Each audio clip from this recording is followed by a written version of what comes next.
Hola.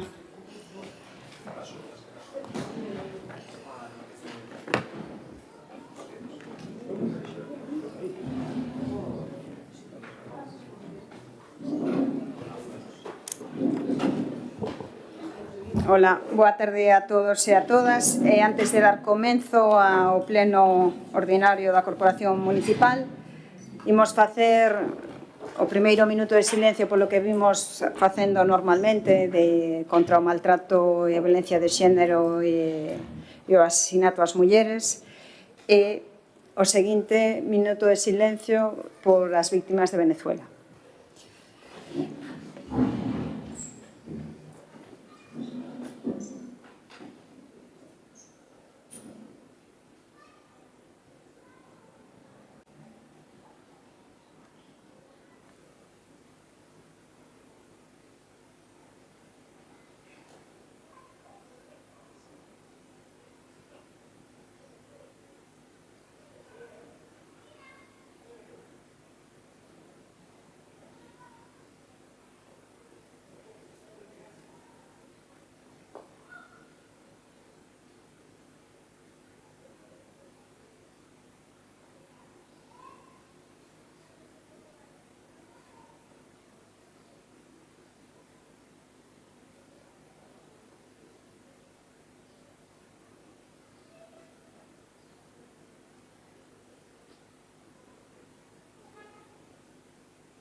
Agora facemos por as víctimas de Venezuela.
Pois damos comenzo ao pleno ordinario da Corporación Municipal coa seguinte orde do día. Primeiro punto, a aprobación se procede da acta de sesión anterior levada ao 26 de maio de 2026.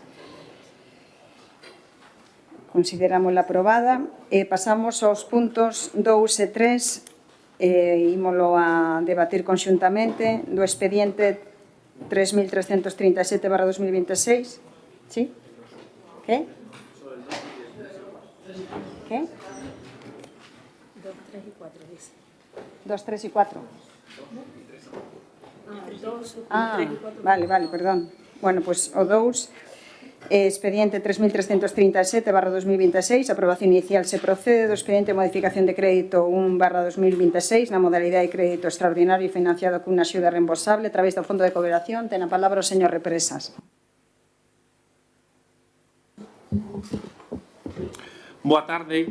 Traemos ao pleno unha modificación orzamentaria, a primeira deste ano 2026, na modalidade de crédito extraordinario, financiado con cargo a unha axuda do Instituto Galego de Vivenda e Solo, a través da convocatoria do Fondo de Cooperación da Xunta de Galicia, un fondo que permitirá financiar e comenzar as obras do novo equipamento de atletismo, que se divide en un equipamento que suma un importe total de 4.363.000 euros e comenzaremos as obras gracias a esta solicitud de financiamento, posto que tamén temos outra línea de financiamento para esta mesma inversión procedente da Diputación de Pontevedra por importe de 834.616 euros. Polo tanto, eses 834.616 euros sumaríanse a estes solicitados á Xunta de Galicia por importe de 757.875 euros. A suma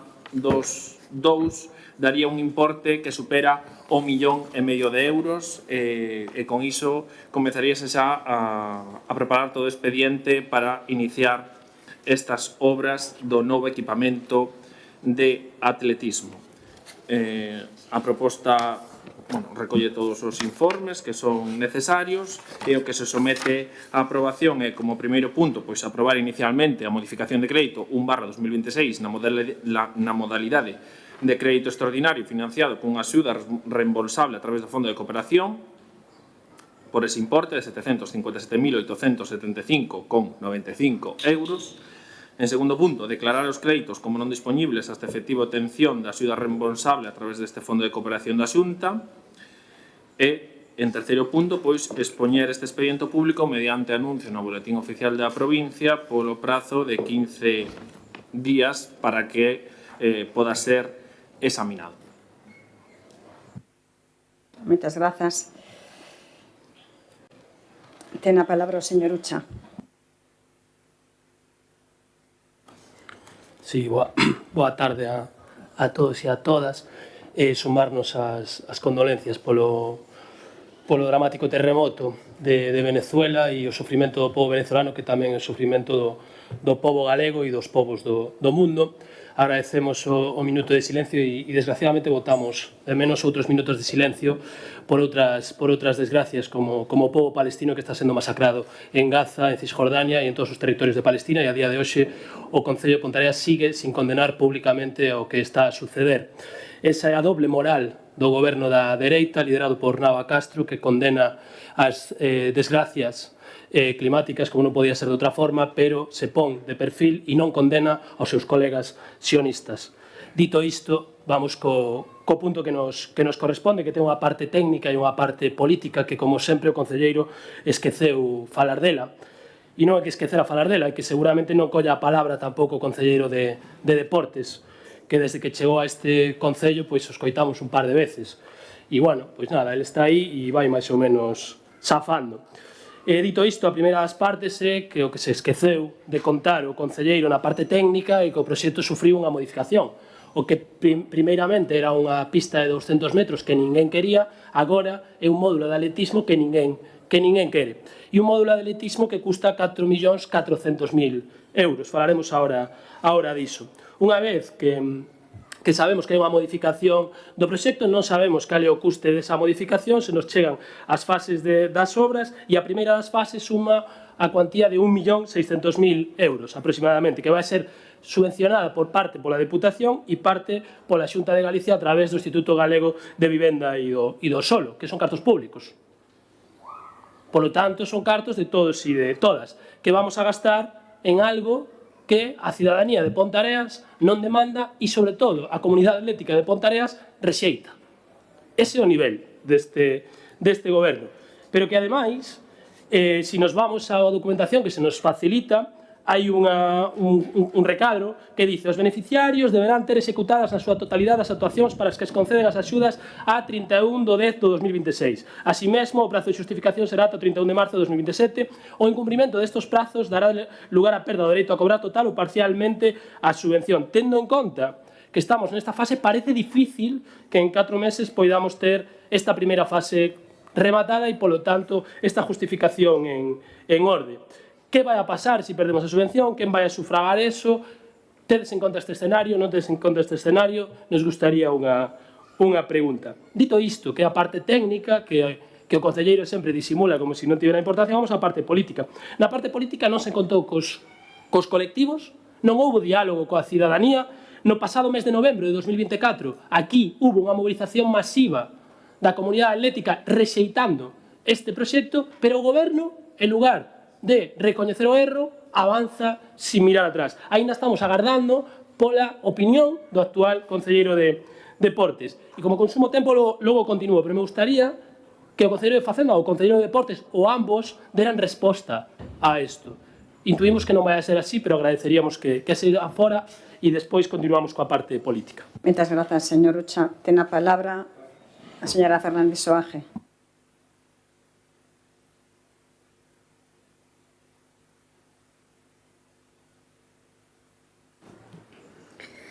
Gracias, presidenta. Ben, pois, dende o Partido Socialista, efectivamente, sumarnos a esas condolencias hacia o pobo venezolano que, desgraciadamente, pois, sufriu este terremoto devastador e que temos moitos galegos ali. Trasladarlles, pois, todo o noso apoio dende logo, pois, hoxe é unha mostra máis, non, este minuto de silencio. Ben, en canto á modificación orzamentaria que trae, señor concelleiro, efectivamente, vostede explicou a modificación que aquí se presenta, que é solicitar ao Instituto Galego de Vivenda e Solo, pois, máis de 700.000 euros, non? Para ese equipamento deportivo de atletismo que non é a primeira vez do que falamos del aquí neste pleno e que ten a toda a comunidade atlética na súa contra. Aquí tivemos a oportunidade de escoitar a unha representación desa comunidade atlética explicándolles a vostedes a sin razón de invertir 1 millón de euros nunha pista de atletismo que non ia servir para moito, ou mellor dito, non ia servir para nada. Vostedes negáronse a escoitalos e agora fixeron aí unha modificación, poideron aproveitar para chegar a un acordo coa comunidade atlética, pero vostedes siguen tirando para adiante, o seu capricho é o primeiro, e vostedes están empeñados en facelo. E agora xa estamos falando de 4.363.000 euros que van vostedes a dilapidar nesa pista de atletismo que pretenden facer. A verdade é que non sei como pretenden vostedes que nós votemos a favor de algo que non ten ningún sentido, porque se dixésemos, bueno, que a comunidade atlética o está demandando, é algo que vai a favorecer, bueno, pois poderíamos entendelo, non? Estaríamos a favor de pedir este crédito. Pero, evidentemente, se non contenta a ninguén, que sentido ten que vostedes se empeñen en facer algo que vai custar máis de 4 millóns de euros? Pois anda que non haberá cousas en Ponteareas para invertir 4 millóns de euros. Como saneamento, por exemplo. Que despois máis adiante falaremos que van vostedes a pedir cartos para o saneamento. Pois 4 millóns de euros, casi nada, concelleiro. Nada máis. Moitas grazas, señora Fernández Soaje. Ten a palabra o señor González Carrera. Sí, boa tarde. Tal como se dice por parte da presidencia, vanse a debatir o punto 2, 3 e 4 e o punto 2, tal como comentan os compañeros da corporación, é a solicitud, en este caso, pois, a través da Xunta de Galicia, de un préstamo por a cantidad de 757.000 euros, tal como dice aquí, Fondo de Cooperación do Instituto Galego de Vivenda Solo para equipamento deportivo de atletismo. O punto seguinte, pois, son unha serie de obras... Perdón, debatimos este 2 solo e despois o 3 e 4. Ben, tal como se está debatindo en este punto, é a petición ao Instituto Galego de Vivenda Solo, pois, da cantidade de 757.875 que é importante recordar que son, en este caso, do Fondo de Cooperación, tal como ben dicen, que son Fondo de Cooperación a largo plazo, sin intereses para o Concello de Ponteareas. Estamos falando, neste caso, de equipamento de atletismo. Estamos falando dun proxecto que leva xa o seu tempo, que leva en un proxecto inicial que se incorporou e que o goberno decidiu modificar e, desde logo, crear un complexo deportivo necesario para este concello, e que, en este caso, ten que manterse na tipoloxía da denominación tal como ben se dice aquí. Pero, bueno, todos somos coñecedores, todos temos acceso, en este caso, ao proxecto tal como modificado que se presenta en este pleno, e vese perfectamente que ese complexo de atletismo vai a ser un complexo deportivo complementario para outros tipos tamén de actividades despois máis ao mesmo tempo no momento que estea rematado. Por eso o motivo das fases, o motivo dos plazos e o motivo das justificacións. Para nós é importante non perder esa cuantía, en este caso, dese plan extra da Diputación Provincial de 2024, e entendemos que é perfectamente asequible, e aparte non deixará de ser unha nova instalación deportiva para os veciños e as veciñas, para todos os deportes, e que tan importante e tan necesario é debido á gran demanda dos clubs, dos propios deportistas a título individual de instalacións deportivas, que este ano, chegado o mes de decembro, cando a propia Diputación saque novamente ese plan de infraestructuras deportivas, seguiremos traballando e mellorando en infraestructuras necesarias que son demandadas por colectivos e que, desde logo, este goberno ten claro desde o primer minuto de atender, tal como se pode ver nas instalacións deportivas que este concello ten agora mesmo, instalacións deportivas que é importante recordar que foron reformadas, que foron, desde logo, con inversións de moitos miles de euros para polas de acorde agora mesmo ás necesidades dos colectivos, e que son, desde logo, incrementadas con novas instalacións que estamos facendo, como ben se sabe, en este caso, con instalacións no campo de fútbol de San Mateu, que se recepcionou hoxe a obra. Nos próximos días saldrá a licitación do campo de fútbol de Santiago de Oliveira, e como ese, seguiremos en esa línea de traballo. Moitas grazas, señor González Carrera. Ten a palabra el señor Bouzo.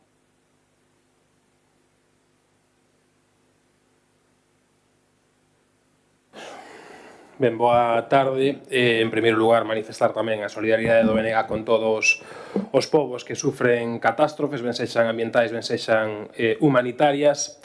Indo xa a este asunto, non?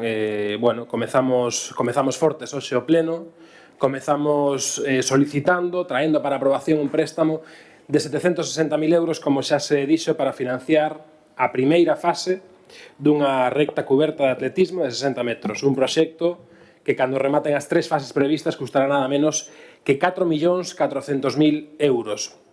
A primeira pregunta é inevitable. Están de cachondeo? Están en serio? De verdade consideran que isto é unha prioridade para Ponteareas?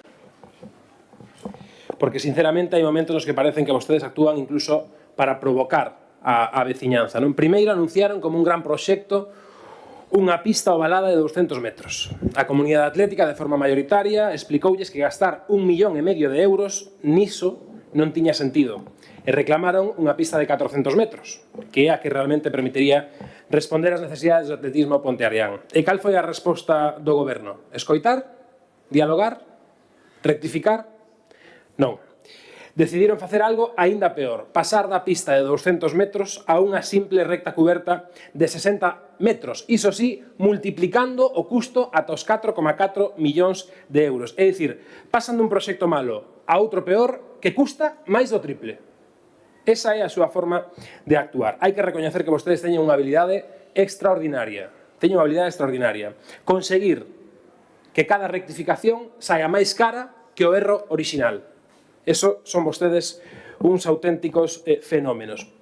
Pero o máis sorprendente é que no propio expediente recoñecen o fracaso do proxecto anterior, e din literalmente: a finais do ano 2025 o Concello de Ponteareas ponse en contacto co arquitecto redactor do proxecto, modificando así un proxecto anterior deseñado nesta mesma parcela para unha pista de atletismo de 200 metros, proxecto que non callou entre a cidadanía e que foi descartado pola administración. Isto é o mellor, É dicir, non callou o proxecto de 200 metros e solicitamos un de 60 metros que tampouco callou entre a ciudadanía e que tampouco ten o respaldo da comunidade atlética nin da comunidade deportiva. O único que mudou foi a decisión política da alcaldesa e neste caso do tenente da alcaldesa, que é quen toma as decisións aquí en lugar do concelleiro de Deportes, para seguir adiante con este proxecto, custe o que custe.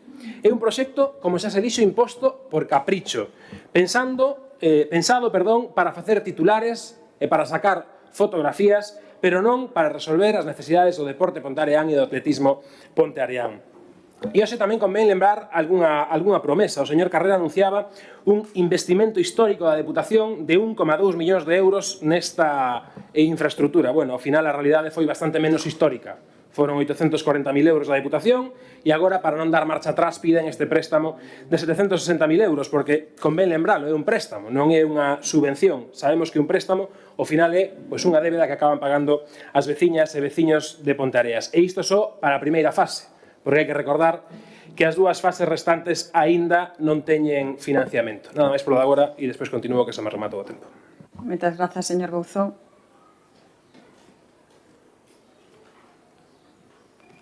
Ten a palabra o señor Represas.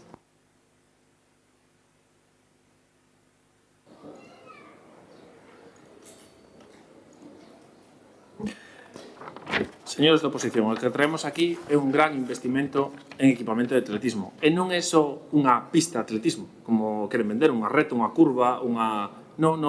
É un equipamento, é dicir, é un gran pabillón de atletismo que se vai poder utilizar en pleno rendimento tanto no verán como no inverno, e inclúe unha pista de atletismo, inclúe unhas pistas para salto de altura, salto de pértiga, triple salto, lanzamento de peso, lanzamento de disco. O sea, é un gran equipamento de atletismo que se pode practicar múltiples disciplinas que non hai en toda a contorna do condado aparadante da nosa comarca. Somos capital de comarca e temos que ter servicios que signifiquen ser capital de comarca. Estamos moi orgullosos deste equipamento, un equipamento cuberto que se vai permitir utilizar a pleno rendemento durante todos os meses do ano.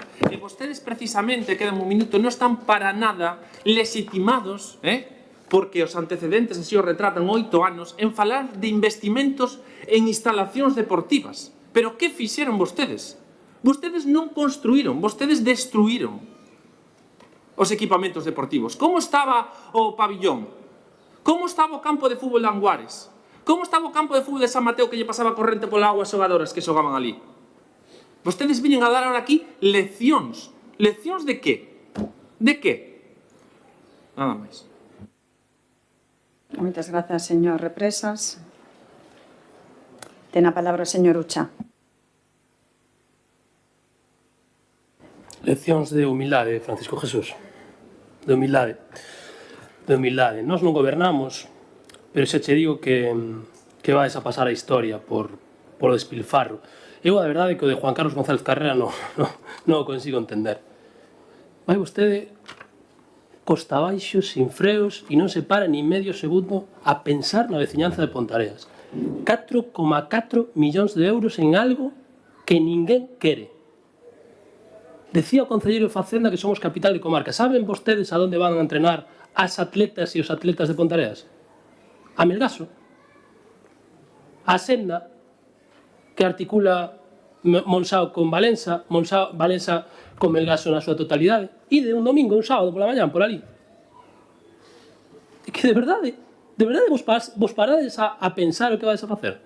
De verdade alguén desa bancada é capaz de escoitar a comunidade atlética deste povo e que vos están dicindo que prefiren que se dedique eso a outro equipamento deportivo antes de que ao atletismo, porque eso é un absurdo. Ninguén se para a pensar eso. Francisco Jesús, leccións, claro que sí, por suposto. Mira, nós, sin gobernar, lle damos leccións. Leccións de humildade, de escoita a cidadanía, que vai vostede a consumir o 4,4 millóns de euros, o 20% dun orzamento anual deste povo. O 20%, isto é como se unha familia media en Ponteareas se gasta 5.000 euros en unhas zapatillas de correr que non vai a utilizar. 5.000 euros nunhas zapatillas de correr que non vai a utilizar. E que é iso que estades formulando? E xa non falemos dos custes que vai ter eso de mantemento. Xa non falemos do impacto no medio ambiente. Xa non falemos de todas esas cousas a medio e largo plazo. Falemos do curto. Estás a tempo de rectificar. Que non é perder cartos. É simplemente decir á Deputación, oye, pois que non temos agora a posibilidade de acollernos a esta subvención, que son cartos públicos, que son de todos e de todas, que non son cartos caídos do ceo. Vostedes farían isto, nunca nos respondedes. Francisco Jesús nunca nos responde. Está co mantra de que gobernamos, non sei que, la bancada, non sei que, meter a Ponteareas en Común no saco da mochila do goberno. E fastidia que non gobernemos, ojalá gobernemos algún día. Pero de verdade vostedes, se foran os vosos cartos, faríades este proxecto? Respondede con humildade, respondede con sinceridade, respondede con escoita activa.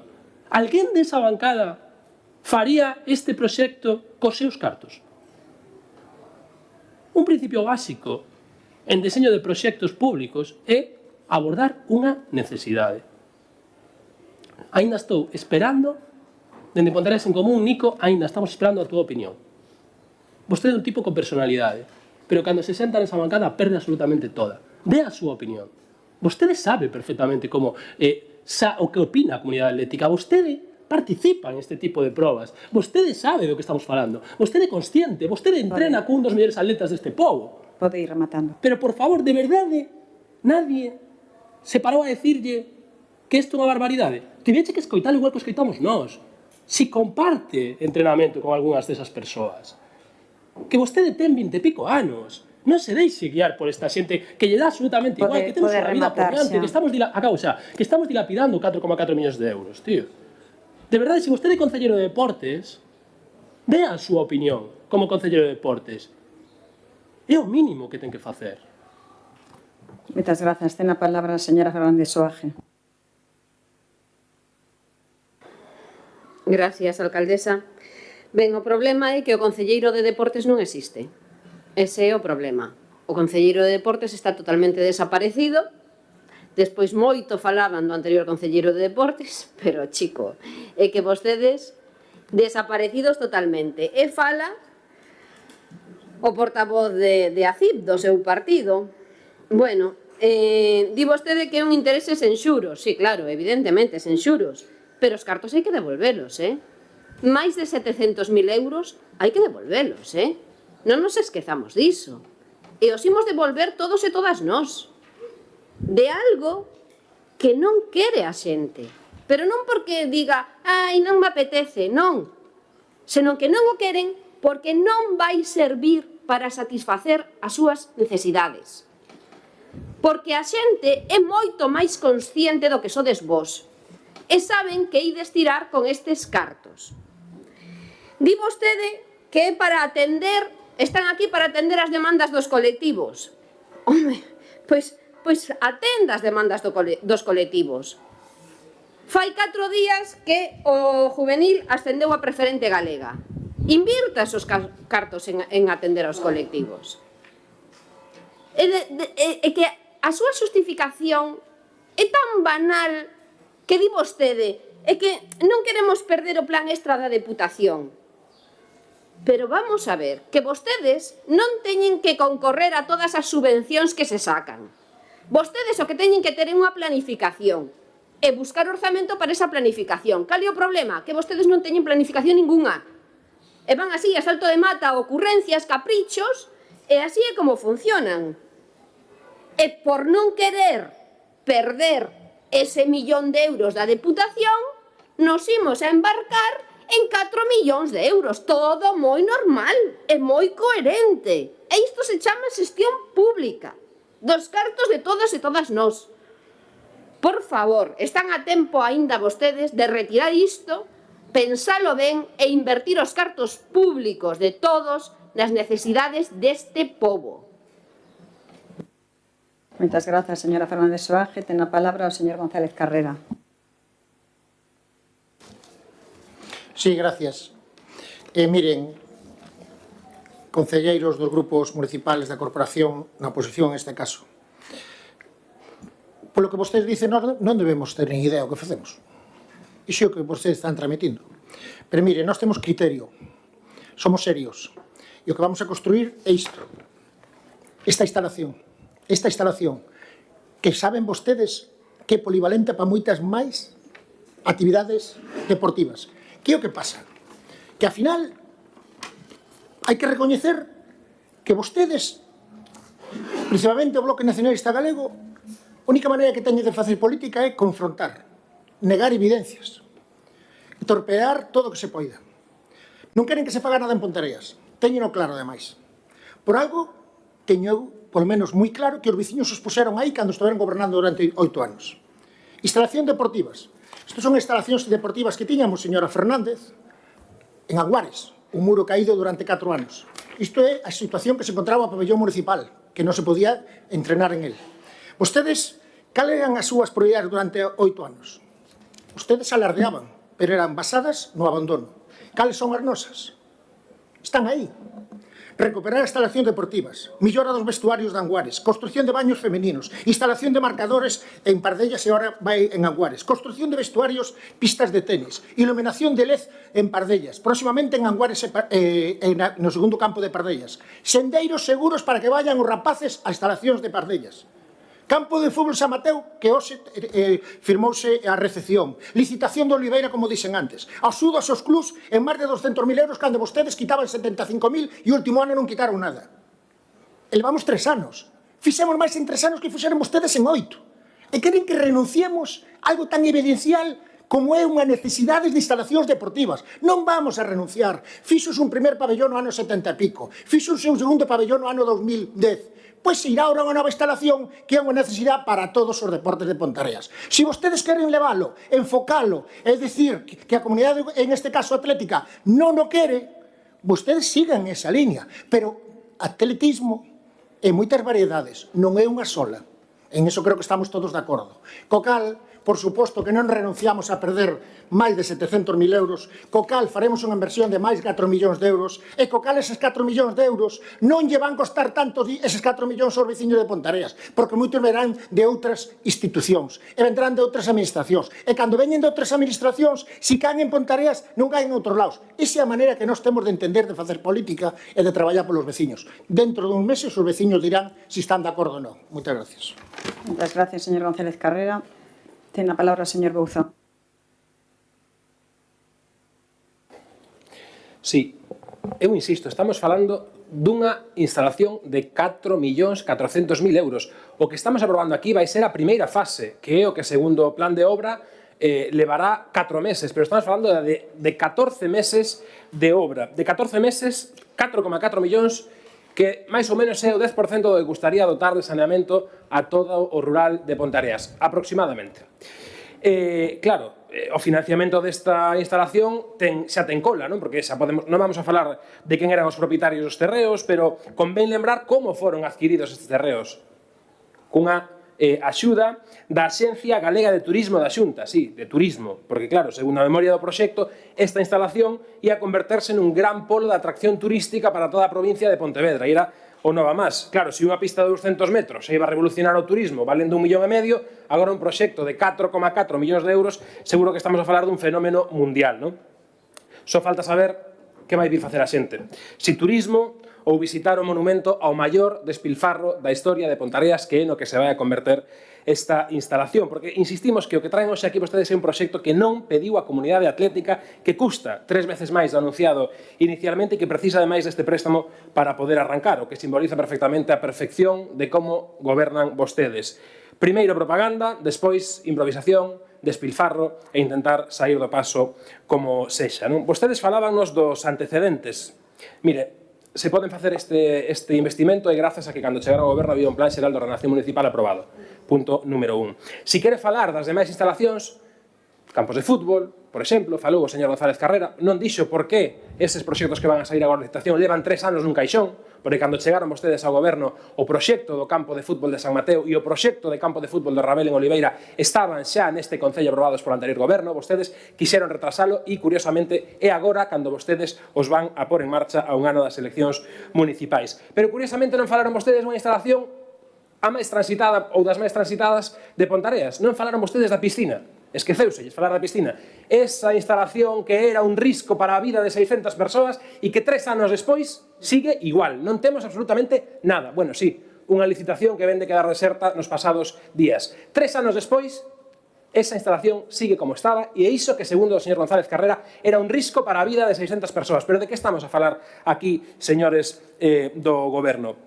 En definitiva, nós insistimos en que esta pista non é unha necesidade do deporte pontareán, non está solicitada por ningún colectivo e vostedes demostran con estas actuacións que non gobernan pensando no que necesita Ponteareas, sino que gobernan pensando no seguinte titular, na seguinte fotografía e ademais esa forma de gobernar, aparte de ser nefasta, ten un prezo.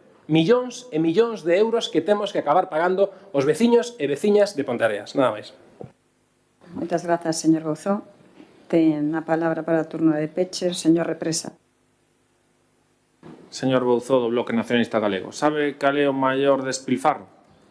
O que vostedes fixeron, que é non invertir nin un só euro en instalación deportiva. Iso é porque o que lle interesa a vostedes é o contrario que nos interesa a nós, ao goberno. Vostedes interesalles non facer nada, é dicir, seguir coa línea continuista que os puxo na oposición en materia de infraestructura deportiva. Non facer nada e incluso destruir, como dixen, porque estaban as instalacións deportivas moito peor cando vostedes perderon as eleccións que cando chegaron nos anteriores 8 anos ao goberno municipal. Iso é unha realidade incontestable, indubidable, totalmente. Así que pídolle que non sea tan falabarato e que centre un pouco e sea consecuente co que vostede fixo sendo responsable de deportes, que precisamente foi de todo menos investir en infraestructuras deportivas. Nada máis. Moitas grazas, señor Represas. Pasamos á votación. Votos a favor, abstencións, votos en contra. 8. Pasamos aos seguintes puntos da orde do día, que son o terceiro e o cuarto.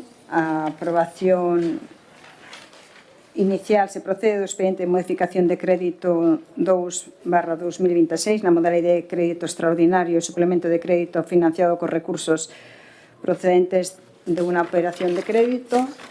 E a aprobación se procede do expediente para a concertación dunha operación de crédito a longo prazo destinado ao financiamento de investimentos estratégicos municipais. Como debatimos os dous puntos ao mesmo tempo, poñemos 5 minutos para todos os grupos.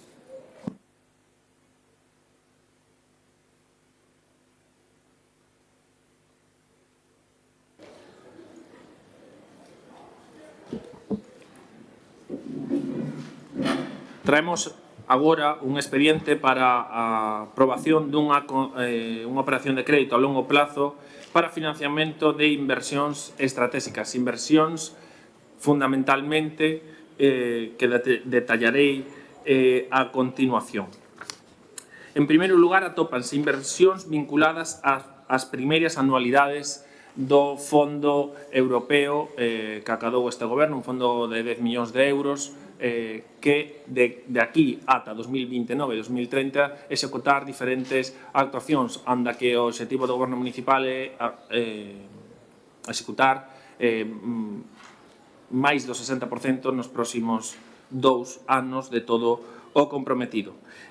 Para iso recóllense unha solicitude de 542.500 euros, é dicir, casi 550.000 euros, que se financiará se cofinanciará e permitirá a construción do novo centro de atención temperá no barrio de Canedo. E tamén o inicio das obras da nova gran biblioteca municipal que se situará no que agora mesmo está ocupando e deixará de ocupar en breves días o mercado municipal. Tamén inclúense investimentos para a urbanización da Escola Infantil Municipal, a fase 3 do novo mercado municipal, a reforma da planta baixa de servicios sociais para a súa apertura, tamén as novas oficinas de recursos humanos que se situarán na estación de autobuses, froito do inicio da construción da nova biblioteca municipal, tamén o remate da humanización das obras da contorna das rúas da contorna do Concello, o remate de obras de residencia de maiores, a cofinanciación das obras, do inicio das obras de Beirarrúas no novo Parque Empresarial da Lomba e, por último, a fase 2 do saneamento da parroquia de Ribadete. Todo isto suma un importe de 3.375.000 euros. O que se trae é a proposta de concertación dunha operación de crédito cunha duración de 13 anos máis 2 de carencia, é dicir, un período de evolución máximo de 15 anos. Traise, como decía, a aprobación deste pleno, despois chegará a fase de apertura da oferta económica ás entidades e a que mellor condicións económicas ofreza, pois será adxudicado.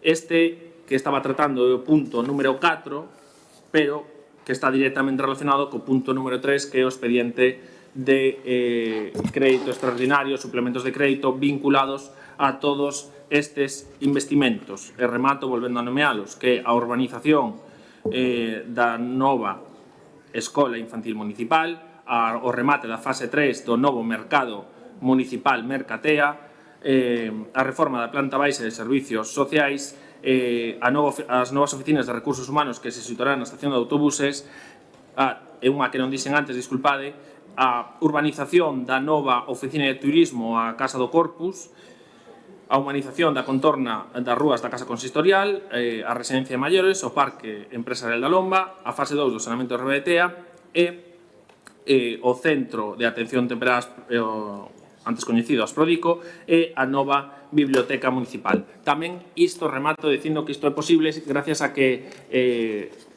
entre este ano e o que ven remataremos de pagar os famosos, porque eran bastante famosos, cando se solicitaron 10 préstamos solicitados por vostedes que se acabarán de rematar entre este ano, acaban de pagar entre este ano e o que ven. Nada máis. Moitas gracias, señor Represas. Ten a palabra o señor Ucha. Sí, vou empezar por lanzarlle unha pregunta ao portavoz da CIP. Vostede acaba de dicir que por algo este goberno estaba na oposición. Eu voulle facer unha pregunta directa e a ver se ten vostede capacidade de respondernos. Vai vostede dimitir se a CIP baixa de votos? Anota a pregunta. Vai vostede dimitir se a CIP baixa de votos?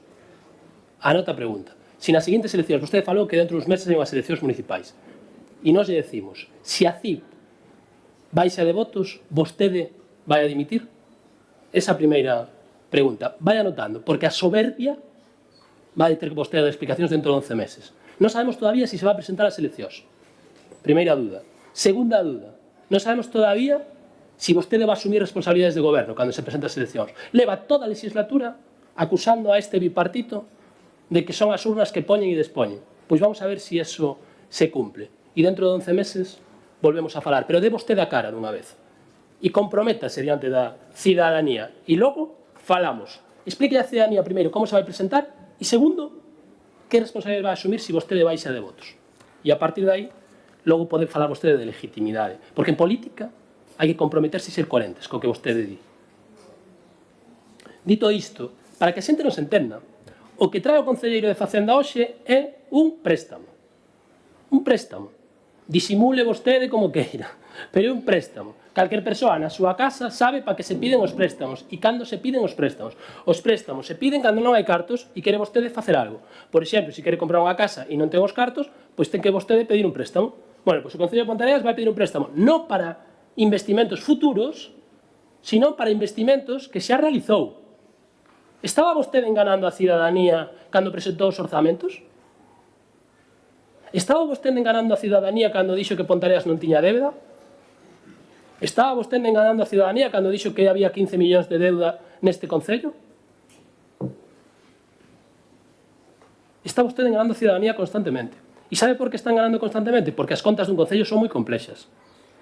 E a cidadanía non ten o tempo para poder analizala. E os medios de comunicación non fan o seu traballo. Mira, voulle decir o que decía vostede no ano 2023. En marzo de 2023. La situación financiera de Ponteareas, señalan, es cada vez más complicada y el Ayuntamiento se ve obligado a recurrir a préstamos e hipotecas por no poder hacer frente a los pagos. Asegura que los informes de los técnicos desprenden que hay facturas pendientes de pago y otras muchas sin contabilizar, lo que perjudica a empresarios autónomos de Ponteareas que trabajan para el concello. El despilfarro y la mala gestión hace que cerremos con un agujero de 3,2 millones de euros. Tendrán que pagar el derroche deste bipartito haciendo frente a los préstamos e as hipotecas que está acumulando ese concello. Vostede consideraba que pedir préstamos era froito da mala gestión. Entón, é vostede un mal gestor? Ou estaba mentindo cando decía isto? Nos estamos a favor de endebedarnos. Políticamente levamos defendendo a débeda durante décadas. Porque nós estamos a favor de endebedarnos polo ben común. Para invertir en proxectos de ben común que benefician as capas máis vulnerables da sociedade a través dos servizos públicos. E vostedes se van a endebedar por caprichos persoais.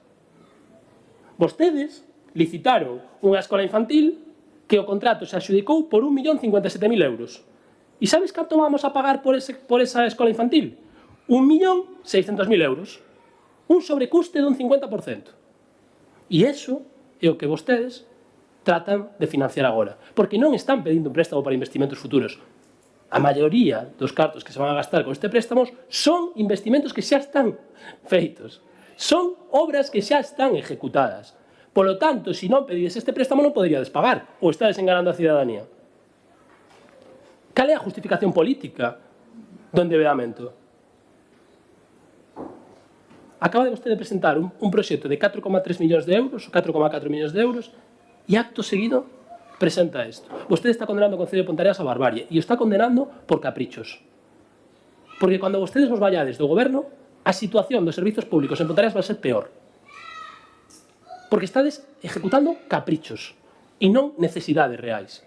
E o estades facendo a costa de sobrecustes que regalades a empresas amigas, que logo financian as campañas electorais. Esa é a pescadilla que se morde o rabo. Mira, de unha persoa que sabe moito de política, cando firmastes o pacto PP-ACIP, nunha asamblea de Ponteareas en común dixo: este vai ser o goberno do ladrillo. 2 anos e pico despois non fallou ni medio minuto. Sabía perfectamente de que estaba falando, coñece a administración pública de sobra. E solo coas concellerías e solo cos acordos xa sabía que o despilfarro iba a ir por aí. Licito obras para regalarllas a empresas que logo pagan favores. E iso ten un nome e se chama capitalismo. Ese é o voso libre mercado. Regalar cartos públicos a empresas privadas. Regalar cartos públicos a empresas que non teñen ningún interese na veciñanza de Ponteareas. E esa é a realidade que a alcaldesa nunca jamás vai a querer escoitar. E esa é a realidade que Ponteareas en Común ven aquí a decir. Moi ben. Fagan o que fagan, vamos a decir todo o tempo, nos corten os micros que nos teñan que cortar. Non corto o micro, hombre, estamos con 5 minutos. No. Bueno, señora Fernández Soaje.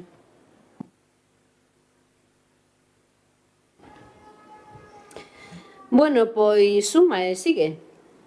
3.374.000 máis 4 millóns, preto de 8 millóns de euros e seguimos sumando. Vostedes lembraban cando estaban aquí nesta bancada e decían que como adquiríamos préstamos por 10 anos, por 5 anos, hipotecando a futuras corporacións. A un ano das eleccións, vostedes traen aquí este préstamo para pagar en 15 anos.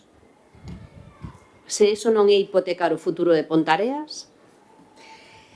Mire, parte do financiamento para que vostedes traen aquí para estes servizos, co que nós podemos estar de acordo, por exemplo, no saneamento de Ribadetea, non? Todo isto, vostedes non esquezan unha cousa, o poden facer, xa llo dixo o concelleiro do BNG na intervención do punto anterior, grazas a que o goberno anterior, primeiro, liquidou a débeda deste concello.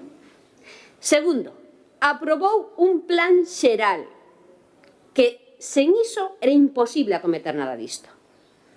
Terceiro, negociou a ampliación da depuradora, peza fundamental para que hoxe traíamos aquí o saneamento. E tiñan vostedes proxectos aquí no Concello solo para executar. E que fan vostedes? Pois tirar cos cartos de todos e todas, porque é tan doado cando os cartos non son meus e vostedes iso do servizo público non o entenden, é tan doado tirar cos cartos que, mire, acaban vostedes de tirar cunha escola infantil, e agora van pedir preto de 8 millóns de euros. Vamos, tiñan vostedes o Escorial na escola infantil con eses cartos. Mire, mercatea, outro capricho da alcaldesa. Xa vamos agora a pedir 818.000 euros para a fase 3.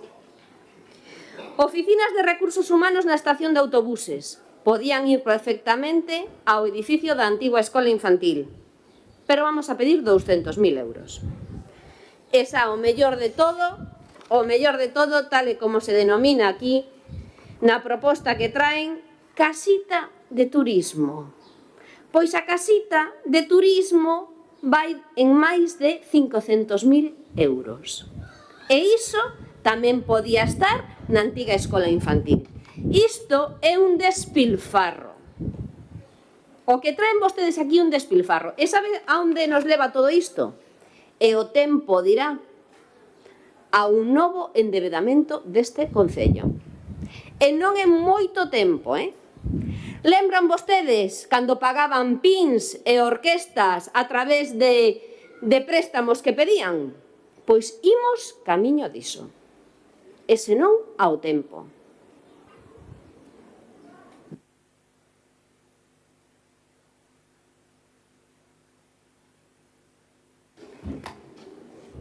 Sí, gracias, Presidencia. Señor Ucha, leva usted 3 anos aquí pedindo explicacións, aclaracións, intentando dar leccións, intentando aportar como si valora cuestións dos demais.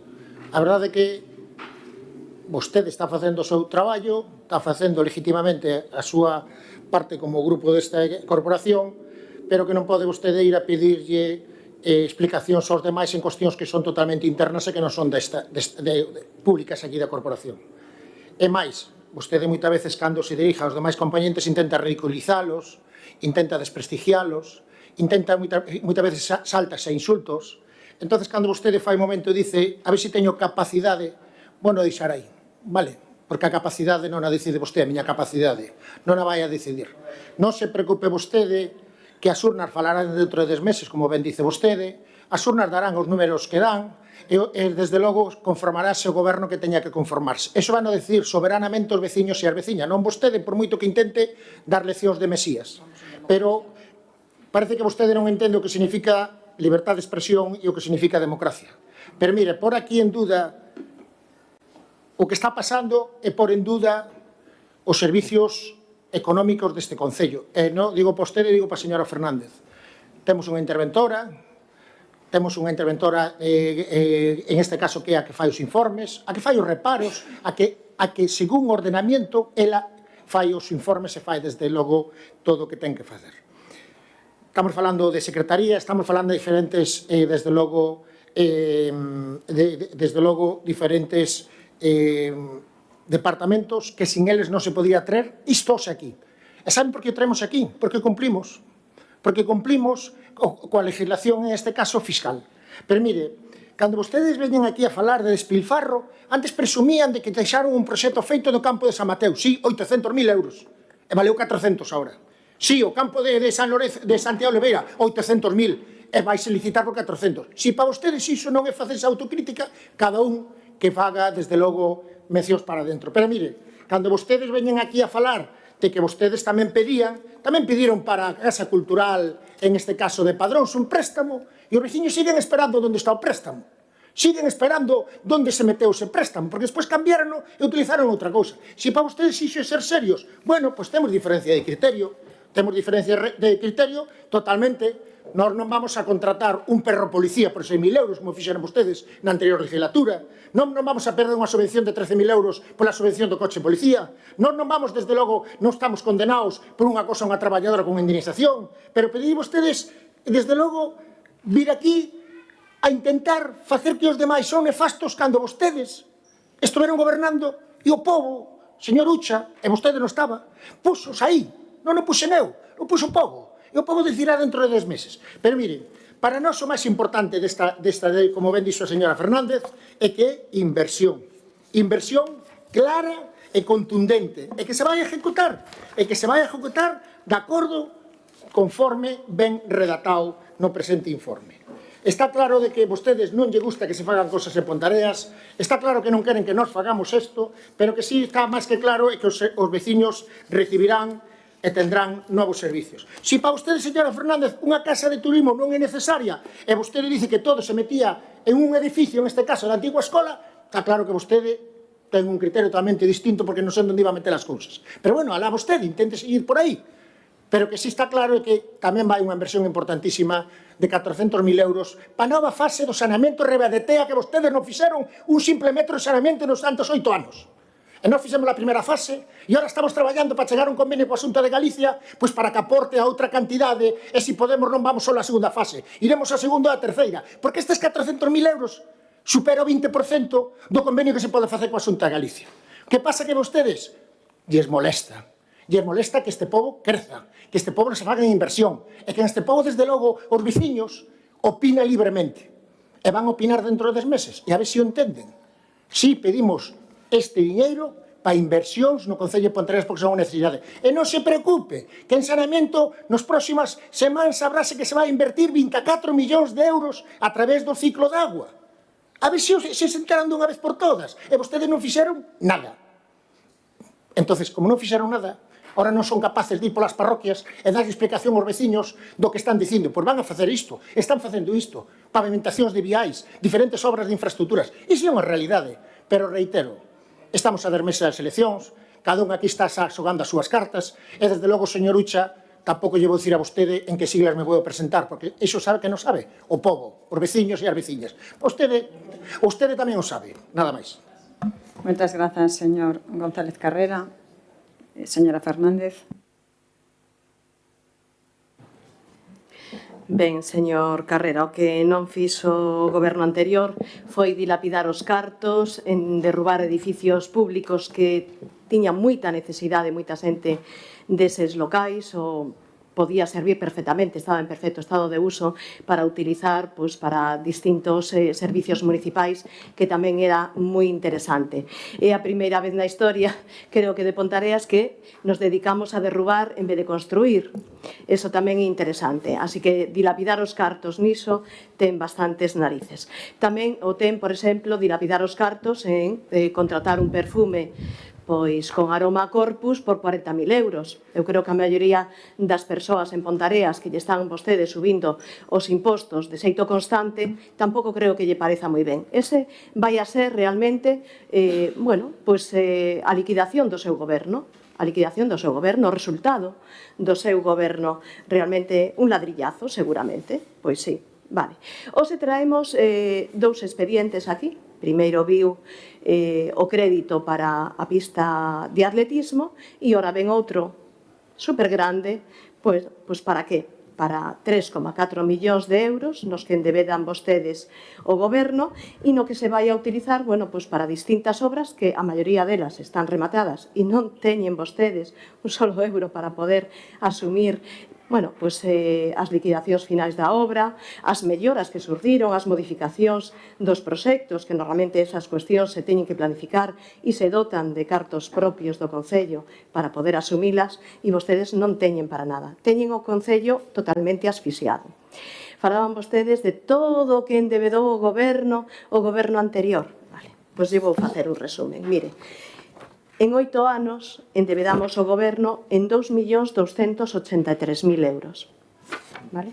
informe de intervención, e estou lendo, un documento oficial de informe de intervención. 13 actuacións de adquisición de patrimonio para o municipio, distintas obras de rehabilitación de todo tipo, eficiencia enerxética, reconstrucción, bueno, distintas reformas e distintas compras de patrimonio. Entre elas, quero recordar, por exemplo, a compra do edificio do Centro Cultural de Pías ou a remodelación do edificio da Seguridade Social e a adquisición das dúas plantas, ou biblioteca museo, escola infantil, etc. Escola infantil, e iso. E vostedes, tres expedientes, pois en estes 3 anos levan 1.073.000 euros. O sea, a metade, justamente, solamente en 3 anos. E agora van engordar en 4.200.000 euros, ou casi 300.000 euros. Así que ese é tamén o seu balance de afogamento e de endebedamento. E quero recordar que cando nos collemos ao goberno no ano 2015 recuperamos 14 millóns de euros que se debían en ese momento de todos os gobernos das dereitas de 14 anos consecutivos. Ben, pois unha vez dito isto, está claro que vostedes non teñen un proxecto para unha Pontareas de futuro. Proxecto cero, non está consensuado con ninguén o coñece, e o que fan é suplir con préstamos os cartos que vostedes non ten e que, bueno, procede de un despilfarro monumental. E a propia intervención, quero recordar, bueno, pois que está a advertir que non hai capacidade de financiamento, que con este préstamo e esta modificación incumprirán a sostenibilidade financiera cunha necesidade de financiamento de 1,4 millóns de euros. Ademais, engade que é moi probable que se incumpla a regra de gasto debido ao gran incremento do gasto, e todo por pedir o préstamo en lugar de planificar ou xestionar mellor as obras. Van obrigar a que o Concello teña que elaborar a final de ano un plan de saneamento, un plan económico financiero coas limitacións que iso supón. Eso todo o di, señor Juan Carlos González Carrera, no informe da intervención, que, por certo, está aquí presente. E quen vai a pagar todo isto? Quen vai a pagar? De feito, a intervención tamén di que hai previsión de mellora de ingresos públicos. Que quere decir isto? Bueno, pois que os negocios que miraron durante o ano pasado e este ano como se subiron os seus impostos se verán afectados novamente. E a cidadanía ten claro que vai a salir do seu peto de novo pagar outra vez estes incrementos que van a ter que depositar pois para facer frente a todas estas barbaridades de créditos durante nada máis ni nada menos que 15 anos, porque dos que deixamos nos están todos a punto de finalizar. E esos os van a solventar coa carencia, verdad, que pediron. Vale, o sea que os créditos que deixou o goberno anterior non lle están afectando para nada.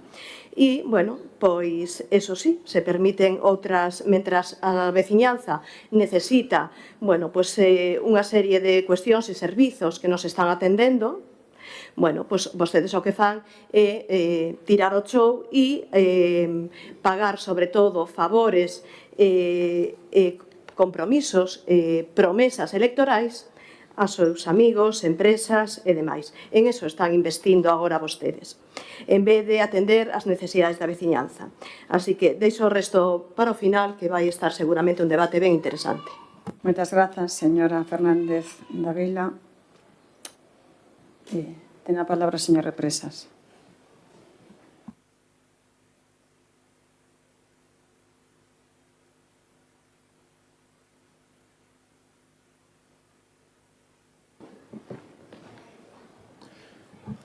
Señora Fernández, do Bloque Nacionalista Galego, o sea, manda traca.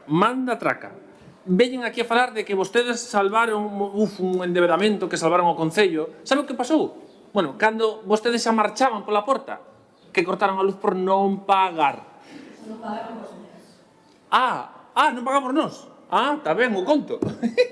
Está ben o conto. É dicir, vostede era alcaldesa, cortaron a luz en todos os edificios municipais, campo de fútbol e todo, e a culpa era nosa, que ainda non fomos ni as eleccións. Está ben. Non, vostede sí que ten unha dislexia non quero continuar dicindo, pero non minta non minta, non trate os veciños de tontos, e a realidade é que cando vostede saliu daqui estaba a luz sin pagar, e cando este goberno chegou volveron a cortar a luz por impago. E ese a tan... estaba todo o concello saneadísimo. Menudo saneamento tiña. Estaba saneadísimo. Estaba perfecto. E sabe o que fixo este goberno? Primeiro, chegar, pedir un préstamo para poder sobrevivir hasta final de ano. Efectivamente. Pero por que o pedimos? Por o despilfarro voso. Por o despilfarro voso, que non había un euro para acabar para chegar a final de ano. Ou vostede cree que ao chegar este goberno gustaballe pedir un préstamo para chegar a final de ano? Por que razón o pedimos? Autocapricho tamén. Pero por favor, falta de xestión a vosa. Un remanente negativo de 3 millóns de euros. 3 millóns de euros. A luz cortada, a ver como tirábamos. E, por certo, gracias a axudas de moitas persoas que colaboraron para que isto se podera levantar.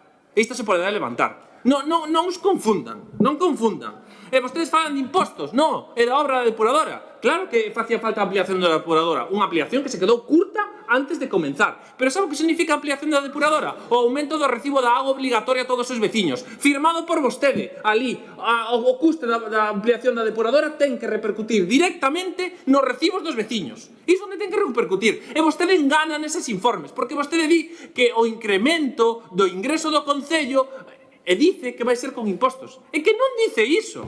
Pero por que engana? Pídolle, por favor, que lea textualmente a partida de ingresos económicos o que pon aí. Porque é unha auténtica mentirosa. E o que pon aí é que os tributos do Estado e de outras administracións se están incrementando. Se van a financiar con iso sin repercutir directamente aos veciños. Entón, non minta. Pode ir rematando. Non minta. Pode ir rematando. Gracias. Ten a palabra o señor Ucha. Grita un pouco máis, Fran, que igual te escoitan abaixo. A verdade é que, bueno, este concelleiro tampouco vamos a descubrir nada a estas alturas de legislatura. O seu talante na oposición xa sabíamos cal era, o seu talante no goberno, pois é peor todavía que o da oposición, así que imaginarvos do que estamos falando. Por esta razón, Fran, hai moita xente que non aguanta xa vostede. Pero non aguanta ni políticamente ni persoalmente. É vostede un auténtico problema para este concello. É un problema pola súa ideoloxía, porque é un liberal desmadrado, porque vostede o único que quere da administración pública é lucrarse e que se lucren os seus colegas, e é vostede, ademais, no persoal, bastante desagradable. Dito isto, dice Juan Carlos González Carrera que este pobo crece. Deme vostede un dato obxectivo. Deme vostede un dato obxectivo para decir que este pobo crece. E que vostede, sabes que pasa? Que vostede está alimentado nunha cultura de que crecer é ver grúas, é ver palas. Dime vostede un solo dato obxectivo de que este pobo crece. Sabes en que crece este pobo?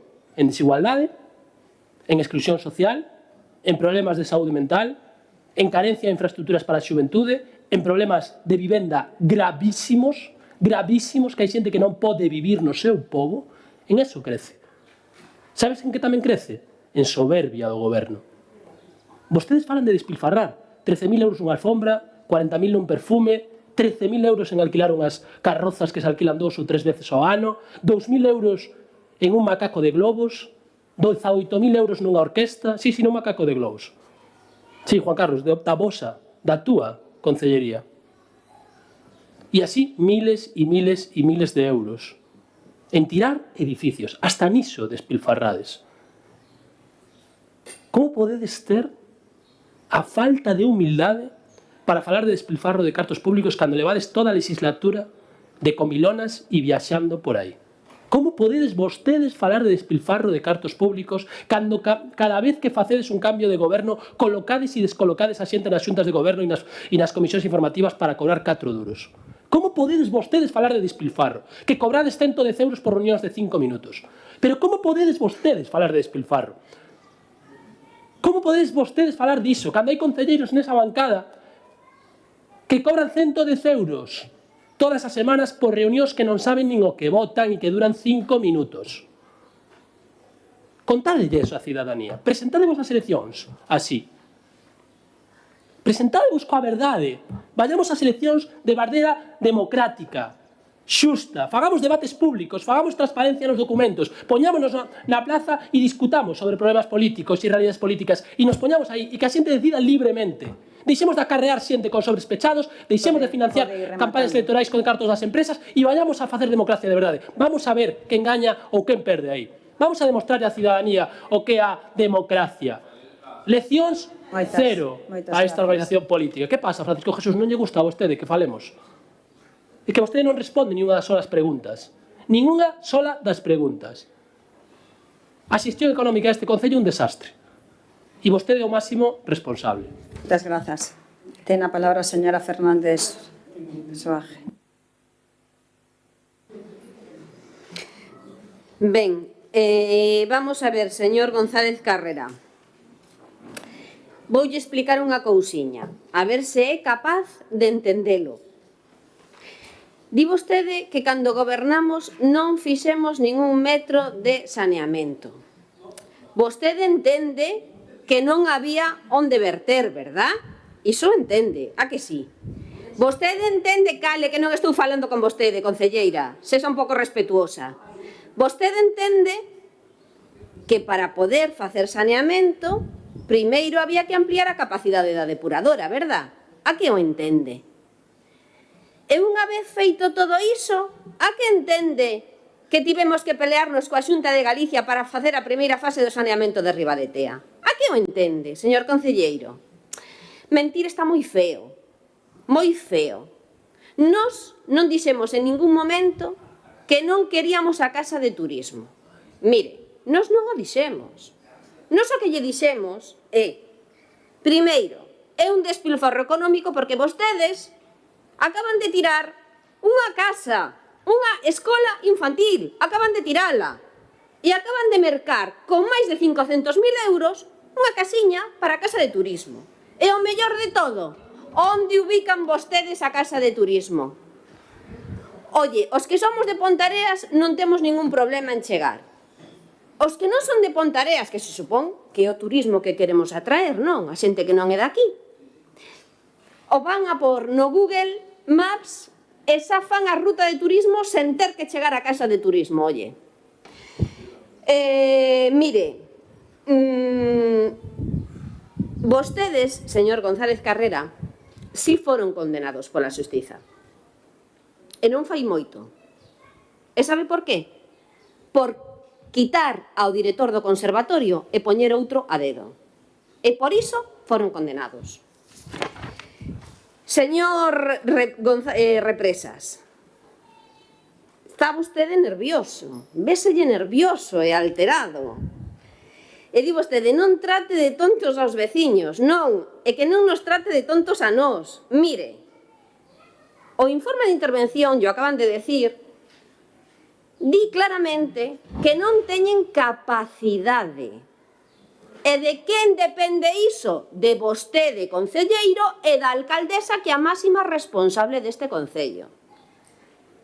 E por que non teñen capacidade? Porque vostedes están aquí para vivir do conto. 5 concelleiros, 5 foron a Orotava. 5. A conta dos veciños e das veciñas deste concello. De verdade que fai falta que vayan 5 membros do goberno. De verdade que fai falta. Esa é a súa xestión. Desgraciadamente, mire, tiveron vostedes máis de 1 millón de euros do Estado con que non contaban. Subiron os impostos. Pode ir rematando, Acabo. Subiron os impostos. E agora pretende endevedar o Concello durante 15 anos. Moi boa xestión. Moitas grazas, señora Fernández Soaje. Ten a palabra o señor González Carrera. Señora Fernández, está claro que vostede é a que non é capaz de entender. E eu digo con toda sinceridade.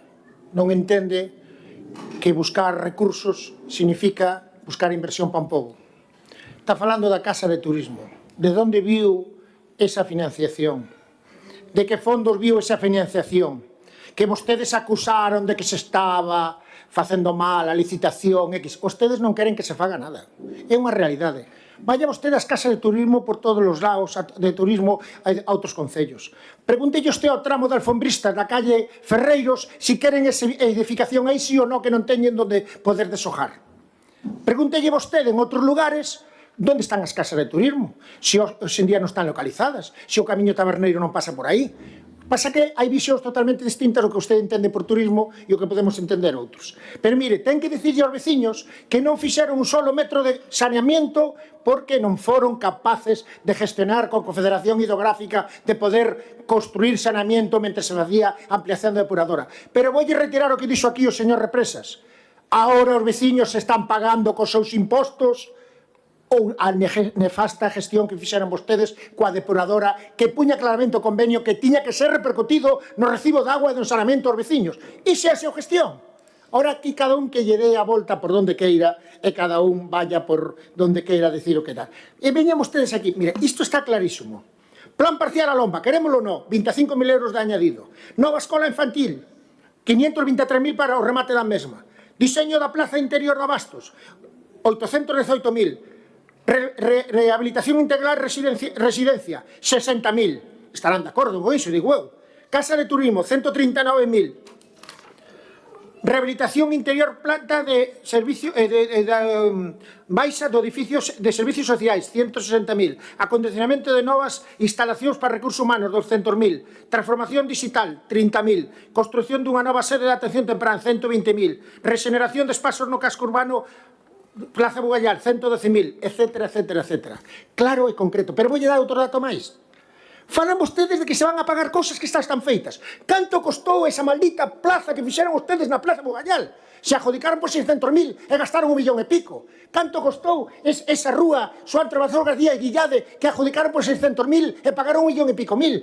Veñen vostedes a dar exemplo de que? E cando sabemos que estamos en un momento onde os incrementos de precio das empresas pola materia prima é unha realidade, que están quedando as obras desertas porque non se presentan as empresas polos incrementos das materias primas. Pois é unha realidade que calquer cidadán que quere facer unha vivenda non pode facela porque o presuposto doce non o manteñen dentro de 3 anos. Están engañando ao pueblo, pero xa o veremos co tempo.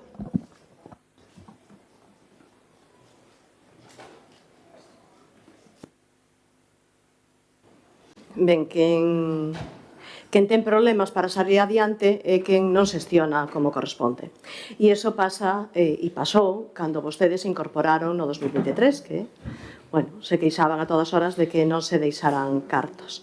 Pero quen non ten cartos, pois, primeiro xestiona, e despois non gasta nin despilfarra, reduce os gastos, pero sobre todo que non se gasta en publicidade, en propaganda, en fotos e en viaxes, e menos en derrubo do patrimonio. Eso menos. Eu non son disléxica. Teño outras cosillas, seguro que por aí, pois seguramente que sí. Pero disléxica non son. E o informe da intervención dice claramente que hai previsión de mellora de ingresos públicos. Eso o que significa é que se lle vai a subir os impostos aos veciños. Sí. Sí. Sí, xa o leerá vostede si quere, porque vostede, de verdad, señora alcaldesa, o que ten aí na bancada son algúns concelleiros que están atacados, descontrolados e, dende logo, son bastante maleducados e non deixan de insultar constantemente en cada pleno. Entonces, bueno, está ben que o mire o tema. E cando colleron vostedes o goberno, e eu lembro que vostede, señor Francisco Jesús, decía constantemente que deixáramos endeudado o Concello en 9 millóns de euros, aquí o señor Vázquez lle preguntaba constantemente que o demostrara, que dixera de onde sacaba esas cantidades. Pero nunca chegou a facelo, porque as mentiras teñen as patas moi cortiñas e está claro que os veciños parvos non son. Pero, bueno, alguén de vos ao mellor se pode aplicar o conto. De todas maneiras, vostedes, sobre todo o señor González Carrera, empezaron a difundir que tiñan que subir os recibos de agua precisamente polo que acaba de decir, polo tema do convenio que fixéramos con Aquaes, que non deixa de ser un crédito, evidentemente. Eles nos adiantaban un 30% desa magnífica obra que nos non podíamos poñer. E non podíamos poñer porque arrastrábamos débedas de moito tempo atrás, evidentemente, e isto se empezou a xestionar desde o minuto 1 que chegamos a este goberno. Pero si se encargaron vostedes de subir os recibos, sí. No 2025 un 25%, verdad? A tasa de agua. E neste ano non solamente un 100%, sino que hai en sectores que se sube hasta un 142%. E dígame vostede, por que nos fixemos as contas? Vostedes no que deso creo que non saben, pero sí que fixemos as contas e o que procedía con ese aumento que vostedes fixeron, un 20% dese aumento era suficiente para cubrir ese crédito que vamos a ter que asumir durante eses anos, todos, cada un dos anos. Ben, que fixeron, señora alcaldesa, que se vai facer entonces co resto dos cartos que se vai asumir con esa subida de impostos? Deberían decirlle aos veciños que van a facer, porque con os despilfarros que vostedes están facendo non creo que os veciños vayan a quedar moi contentos. Moitas grazas, señora Fernández.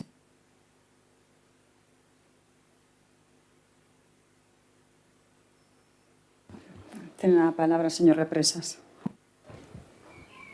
Sí, para rematar.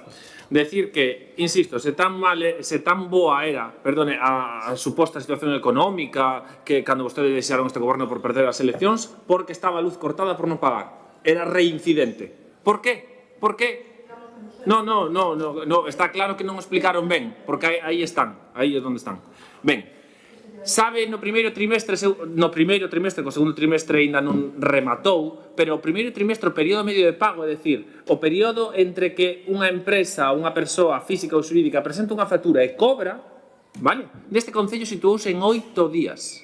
8 días. O mellor dato histórico neste concello. Se tan mal vamos, porque pagamos en 8 días as facturas. Sabes en canto as pagaban vostedes? En 50, 60... 42. Están os datos, para ver. Ben, despois, vostede fala do informe de intervención. Mira, o informe de intervención é favorable. É todo tan mal, vai todo tan mal. Ai, pois mire, está autorizado. Mire que casualidade, E remato a señora Fernández do Partido Socialista, que pido que se informe un pouco mellor, porque a Casa de Turismo, menos mal que vostede non ten ninguna, espero que non teña tampouco ninguna responsabilidade en turismo, porque se vostede a promoción do turismo é que se busca vida a xente mirando en Google Maps, e así xa fai turismo, menuda responsabilidade de xestión pública en materia de turismo. Enhoraboa. Eu, por suposto, non me teña con vostede niso, porque ni de broma. A Casa de Turismo, remato, sabe que pasou? Moitos concellos renunciaron a fondos porque eran incapaces de executalos por a súa falta de xestión. E este concello personouse na man da alcaldesa na Diputación de Pontevedra e dixo: os cartos querémonos pa Pontareas. Eran case medio millón de euros. Tráenos pa cá que nos os executamos. E os truxeron, os executamos en tempo e os nos lo devolveron. Nos ingresaron a totalidade dos cartos. Iso chamase xestión. Xestión. Se foran vostedes, irían como outro máis. Ai, non nos lo mandes pa aquí, que non nos dá tempo. Temos que traballar moito. Mellor pa outro concello. Nada máis. Moitas grazas. Moitas grazas, señor Represas.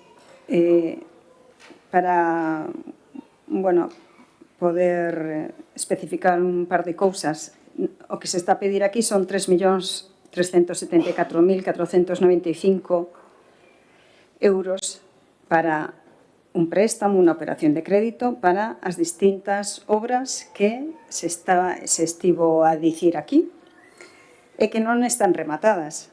Hai algunhas que, dúas en concreto, que sí, pero o resto non. Son urbanizacións, como se pode ler no expediente.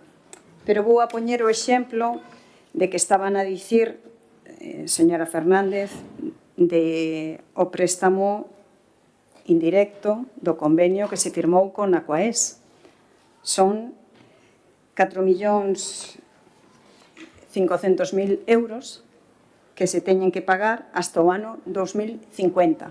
268.000 euros o ano, repercutidos nos veciños e veciñas de Pontareas. Eso é o préstamo que fixeron indirectamente vostedes para a depuradora. Pero cando se fala dicindo non, e como íbamos a facer o saneamento de Ribadetea se non tiñamos a depuradora? Oye, o saneamento de Sinzornoso Areas fíxose. Se podía facer tranquilamente, o saneamento de Ribadetea e telo preparado para cando a autorización, o que pasa que falar non ten cancelas. Sí. Se podía ter precisamente todo preparado para que cando estivera a ampliación da depuradora feita se poidese enganchar. Pero vostedes, o argumento e as excusas, que o máis fácil de facer, as excusas, é poñerse de brazos cruzados, é o que se lles dá mellor. E cando fale da casiña de turismo, a casiña de turismo está na Rúa Real, a entrada é pola Rúa Real, e tamén outra entrada pola Rúa dos Ferreiros. Esa é a casiña de turismo. E nós o que estamos a levar aquí son unha anticipación para poder executar distintas obras que están financiadas con fondos europeos. E iso é o que nos vai a permitir. Nos vai a permitir tamén, pensando en futuro, pois o futuro saneamento de Ribadetea da segunda fase, para poderlle solicitar a Xunta. E iso se chama xestionar. E a capacidade me dá igual. Eu non vou a estar aquí falando 11 meses da campaña electoral. Eso, dende logo, que négome. Négome completamente. Despois xa temos o que permite a lei, que son 21 días antes das eleccións, facer a campaña. Pero aquí, durante 11 meses facendo campaña, dende logo que eu sí que non o vou a facer. Vostedes, por suposto, son libres e cada un fai con a súa intervención o que lle dé a gana. Pasamos á votación. Votos a favor dos puntos 3 e 4. Abstencións. Votos en contra. Pasamos aos puntos 5 e 6, que son aprobación inicial se procede do expediente de depuración de saldos contables correspondentes aos dereitos recoñecidos pendentes de cobro do ano 2020, incluído, expediente 2907/2026, aprobación inicial da declaración de prescripción das obrigas recoñecidas pendentes correspondentes aos exercicios pechados ata o ano 2021. Imos a dar tamén 5 minutos, xa que levamos os 2 puntos, e ten a palabra o señor Represas.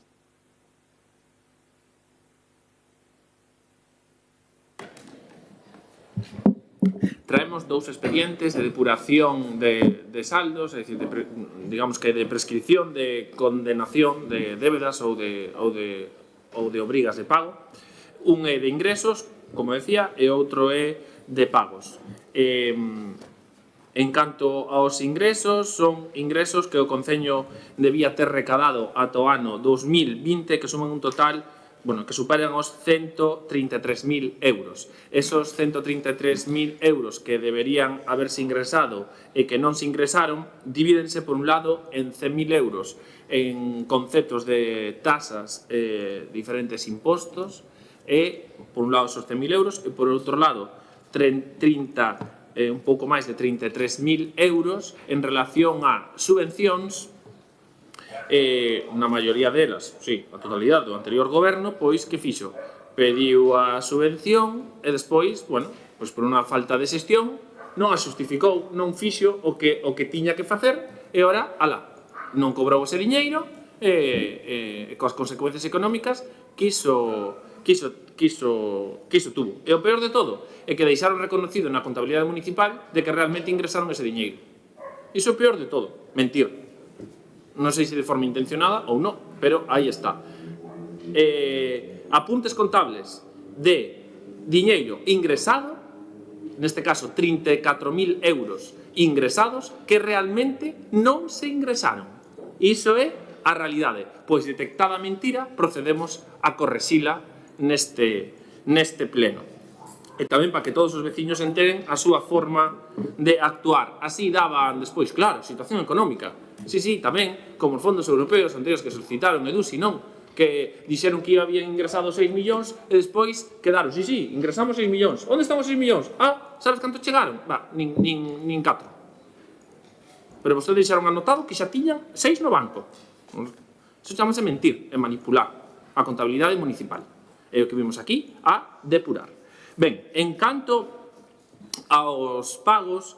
Isto, introduxemos un ano pasado un expediente de 200.000 euros de pagos a terceiras persoas que o Concello finalmente non pagou. En moitos casos eran por empresas pois que pecharon, que cesaron a súa actividade, e, por tanto, pois non se podía abonar eses importes. Aquí quedaron 5 apuntes contables que suman un pouco máis de 9.500 euros, que refírese na maioría a antigua estación de combustible Top Oil que pechou e que quedaron, ese que foi un erro, vale, no anterior expediente, quedaron sin contabilizar, e por eso traéis aquí para depurar esos saldos. Polo momento nada máis. Moitas grazas, señor Represas. Ten a palabra o señor Ucha. Hostia, Fran. A mí a verdade é que me flipa a capacidade que ten de darlle a volta en cuestión de 3 segundos, porque non esperou ni un pleno, sabes? É dicir, o mesmo punto, exactamente o mesmo punto, si é do Bloque é mala xestión, pero si é do Partido Popular é un error. A ver, de verdade, non faga vostede demagoxia de todo, que hai puntos que non procede, home, xa hai puntos de sobra. Hai puntos de sobra para discrepar, hai puntos de sobra para criticar, hai puntos de sobra para botarse en cara ideológicamente estar posicionadas nas antípodas, que evidentemente son erros, claro que son erros, tanto do Partido Popular no ano 2000 e 2001 como do Bloque Nacionalista Galego no ano que lle correspondía a él, son erros. Erros que incluso poden ser graves, porque computaron unha subvención que logo non cobraron, vale, pois está, pero é que vostede lle dá a volta no mesmo argumentario, é o mesmo motivo é un erro e o seguinte é un problema de xestión. Mira, a alcaldesa fixo aí un speech que a mí me parece como... es que a alcaldesa de verdade que vive nunha película, tío. Vive nunha película. Eu, de verdade, alcaldesa, ojalá algún día me cruce con vostede comprando no súper, tío. Ojalá. A ver se algún día coincidimos comprando no súper. Ou vendo un partido de fútbol, pero como veciños e veciñas, ou paseando pola rúa como veciños e veciñas, ou nunha asociación cultural como veciños e veciñas, ou nunha asociación veciñal como veciños e veciñas, nun clube deportivo. Porque, mira, eu desa bancada me cruzo con Manolo nos clubes deportivos, incluso con Nico nos clubes deportivos, me cruzo porque fan vida na vila, porque son persoas da vila que fan vida na vila, me cruzo con Raquel no Dinglindín e demais. Pero como vostede nunca me cruzo como veciña. Vostede vive na película constante. E Vala nos bota en cara a nós que estamos de campaña electoral. Vostede a nós. É dicir, vostede que non hai unha sola foto nas redes sociais do Concello, ninguna sola foto, que non sale vostede ou alguén do seu goberno, ven vostede a decirnos a nós que estamos en campaña electoral permanente. De verdade? Vostede non é capaz de facer o mínimo de autocrítica? Que ata foi as Cortellas ao mesmo lugar que foi ao Bloque Nacionalista Galego e o puxeste nas páxinas institucionais? De verdade vostede vai a radiografiar ata unha visita ás Cortellas que un paseo como un acto de non sei que. Pero de verdade vostede nos vai falarnos de campaña electoral? A persoa que se comprometeu a ter o saneamento en 2 anos e que todavía o único que foi capaz de facer foi a primeira fase do saneamento de Ribaetea, que non foi capaz de conseguir todavía os cartos para a segunda, que aínda falta a terceira. De verdade vostede nos vai falar a nos de propaganda e de campaña electoral? De vostede, que está todos os días nos medios de comunicación, nas redes sociais, que ten unha fotógrafo e un fotógrafo perseguindo, que está todo o rato posando pa foto, nos vai a falar de campaña electoral? De verdade nunca fai autocrítica? De verdade nunca é capaz de mirarse ao espello? Ojalá algún día podamos ter unha conversa de veciño a veciña ou de veciña a veciño collendo yogures no supermercado. Ojalá. Ojalá algún día podamos ter unha conversación de veciños a veciñas. Non veña vostede a dar leccións de propaganda, porque vostede é unha experta en eso. Vive absolutamente diso. E lle fago igual que lle fixen antes a Juan Carlos González Carrera, lle fago un reto. 2 retos. O primeiro, calcule vostede a porcentaxe de fotos institucionais do Concello, nas redes sociais institucionais do Concello que non sale vostede. Calcula a porcentaxe. E no próximo pleno discutimos sobre eso.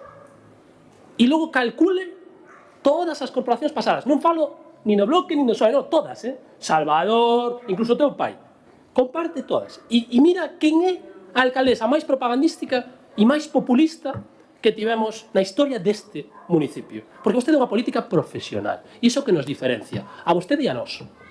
Que nos vimos a facer política polo ben común. E vimos a facer política altruistamente. E vimos a facer política altruistamente. E iso que vostedes non toleran. Non toleran a coherencia, non toleran a dignidade, non toleran o respeto polas institucións públicas. Non toleran. Porque vostedes e nós xogamos en diferentes escalas, en diferentes valores humanos, porque nós consideramos que todas as persoas somos iguais, porque nós consideramos que todas as persoas merecen dereitos, e vostedes non. E ante eso, só vos queda mentir, porque a humanidade, porque as persoas, porque a xente é boa por natureza. E a xente quere sociedades igualitarias e quere sociedades onde todas as persoas disfruten dos bens mínimos e de todas as persoas teñan calefacción e todas as persoas teñan vivenda e que todas as persoas teñan ocio e cultura digna. Eso que queren as sociedades, as persoas. Pero, desgraciadamente, a mentira e a propaganda constantemente está facendo que as persoas hasta abaixo nos discutamos entre nós para soster os privilexios duns poucos. E iso é o que vostede xamais tolerará desta organización política. Xamais o tolerará, porque sabe perfectamente que esta organización política, que está nas antípodas ideolóxicas túas, non necesita política para vivir. Non necesita a política para vivir. E iso que a vostede lle molesta, que nós vivimos doutras cousas, que nós discutimos colectivamente e nós somos veciños e veciñas. Nós non escoitamos os veciños e as veciñas, nós somos veciños e veciñas. E participamos nos diálogos de veciñanza. Vostede non. Esa diferencia entre vostede e nós. Agradezo que se ciñan ao punto da orde do día. Despois, se quere, en calquera momento, cando queira, nos atopamos na rúa. Sí, pero mira, vostede se contradice. Sí, acaba de dicir que eu nunca salgo por aí, non? Porque debe ser que o mellor non coincidimos nos mesmos sitios onde vostede sale. Ten bebé, eu non, sabes? Claro, sí, eu fui madre e conciliei. O mellor, ao súper va vostede, ao súper vai outra persoa, sí? O que pasa que, claro, vostede non admite a conciliación dunha muller porque é un machista e o demostra con os retos que di. Eu reto primeiro e reto segundo. Sí, ten clichés que é así. Si vamos a Cortellas é porque nos invitan en Cortellas e como somos concello, eu son representante, aínda que lle moleste, o representante da Corporación Municipal porque son alcaldesa. E invítanme porque queren sinalizar o de Cortellas, non porque eu hubiera ido ao bloque, que está moi confundido. Aí mírase o egocentrismo e o ególatra que é vostede. Porque vostede é o único que cree, que pensa ben, que é humano, que pensa nos demais, que é veciño, os demais non. Bueno, eu non, os demais sí, pero eu non, porque eu son un ser sobrenatural que ven aquí a dar leccións e aprender moito de vostede. E aprender moito de vostede. A vivir da política e vostede é o único que ten pensamentos, que ten creatividade, que sabe falar. Señor Ucha, está ben que vaya, bueno, pois teño, bueno, cambiou bastante dende hai 3 anos agora, sí, aínda que vostede non o recoñeza, pero sí, está cambiando bastante, sabe o que é un pleno. Sí. O que pasa é que hai veces que lle provoca moitísimo a miña figura, porque iso ponlle... sí, necesita meterse. E por iso, se falo eu, bueno, pois entón, aí está vostede, porque lle molesta bastante. E se facemos algo, molesta moito máis. E se construímos, molesta moito máis. E se destruímos, molesta bastante máis, pero para facer verde. E iso, como vostedes están con a teima de que eu exclusivamente quero ladrillo, pero como iso contradice o que vostedes dicen, sí, de ladrillo, córtalle todo. Entón, vai quedando a teoría que vostedes defenden, van quedando obsoleta. Sí.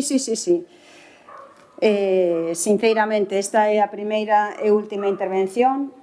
vostede xa sei que vai a falar, pero eu vou a terminar de dirixirme a vostede, porque vou a terme a orde do día, pero dende logo que sí que o que non vou a permitir é que se crea vostede o único veciño e que trate de dar leccións e que se crea que é o único defensor da poboación de Pontareas cando somos 23.800 habitantes, e non está a representar os 23.800 habitantes vostedes. Gracias a Dios vivimos en democracia. A democracia, sí, eu son creyente. Sí, non, son as persoas que votan libremente, cosa que vostede se cree que non é esa a democracia. Sí. Non, como non cree neste sistema, o que cree e o di todos os días na loita, na clase e na rúa, cando o único que vale aquí son as eleccións municipais e o voto na urna. Ten a palabra a señora Fernández.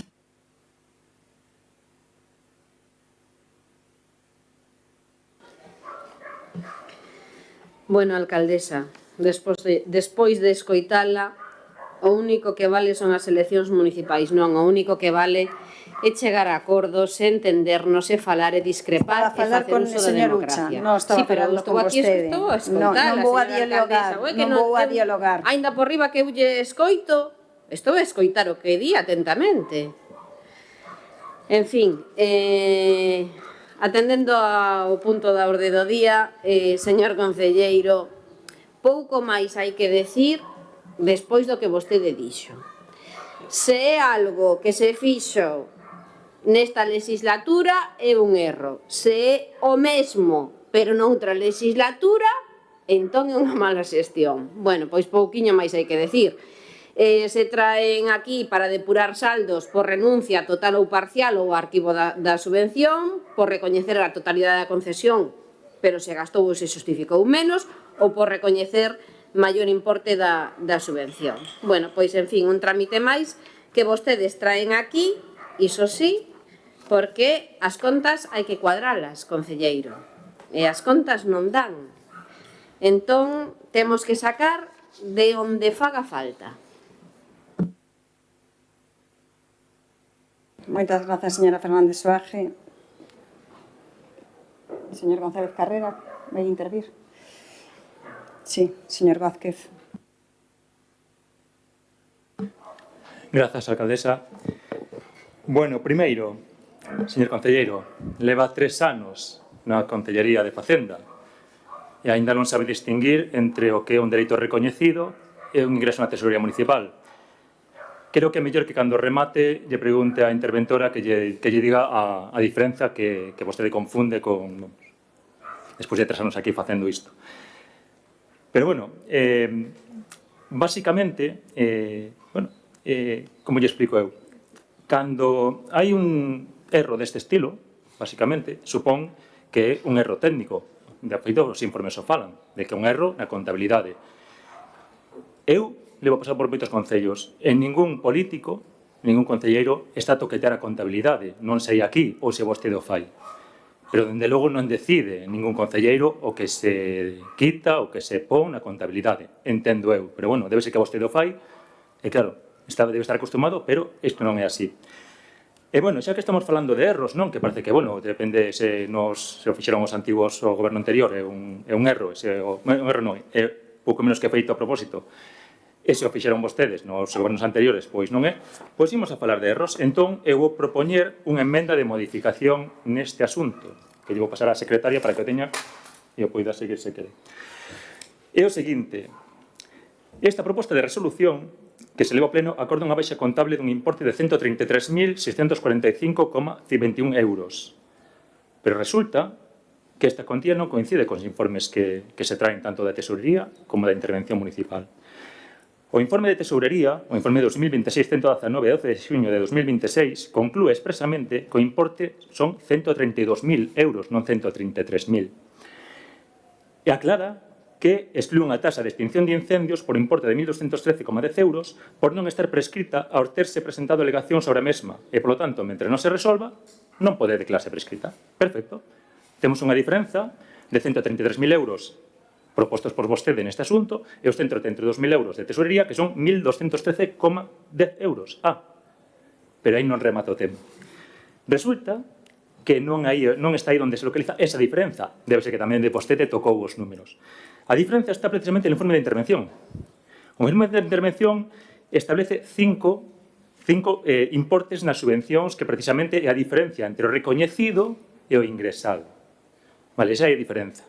E suman 33.397,07 euros e non os 34.610,17. Eu non achaco este erro a vostede.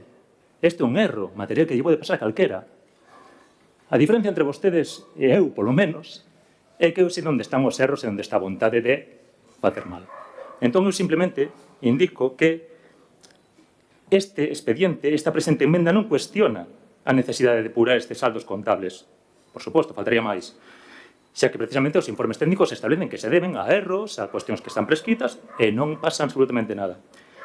Entón, por ese motivo, o que se propón é que a baixa contable se limite a 132.432,11 euros, mantendo sen modificación, porque aí sí que non afecta aos 99.000 que corresponden á recaudación municipal, pero se rectifica o punto terceiro do informe de intervención e se establezca que o importe prescrito é de 33.397,07 euros. Ou podemos facer outra cousa. Se non están conformes, que quede este punto en riba da mesa, que estudie a intervención municipal, que xa lle pasei o informe por se quere miralo, e o traemos no seguinte día. E non vou dicir nada máis. Moitas gracias, señor Vázquez. Ten a palabra o señor Represas.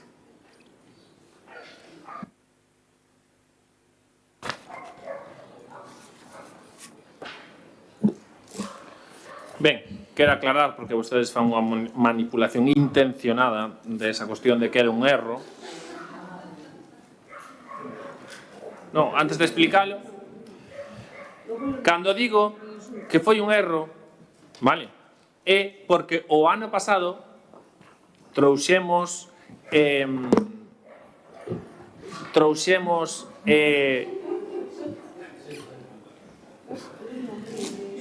Esto no es educación, ¿no?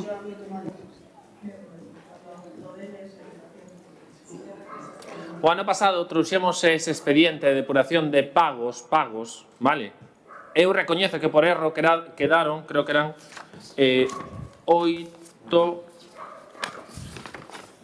5 por importe de 5 apuntes contables por importe de 9.600 euros sen incluir nese expediente. Por erro noso con respecto ao expediente traído o ano pasado.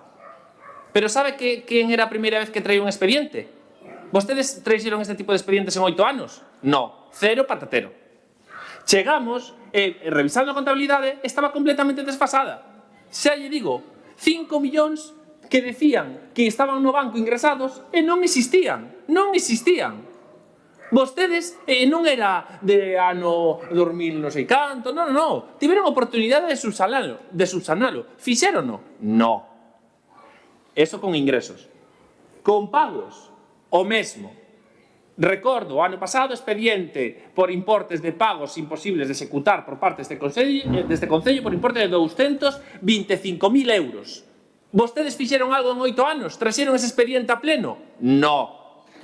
Entón, vostedes que están dicindo? Que están dicindo? O erro non surdiu o ano pasado e estaba aí oculto. Non, aí estaba. Non erro, é manipulación contable, que é diferente. O erro é que este concelleiro recoñece que se debería ter traído o ano pasado e quedaronse atrás eses apuntes contables, 10.000 euros, e traes este ano. Ese é un erro. E outra cosa é a manipulación contable. Con respecto á proposta, se hai un erro que é un erro totalmente menor de suma final, tomas ese acordo. E se non, pois non, pero un informe de intervención que vostede dice, esta interventora, porque fai alusión a un informe de intervención que non o fai este concelleiro, fai a interventora, por eso solicito que o revise esa suma. Eu creo que está correcto, pero se hai algo que non está ben sumado, corríxese. Esa é a diferencia entre vostedes e nós. Muchas gracias.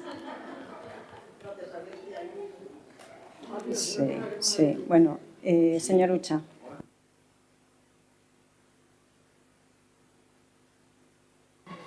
A nós podedes acusarnos de maleducados, de gamberros, eso un poquinho somos.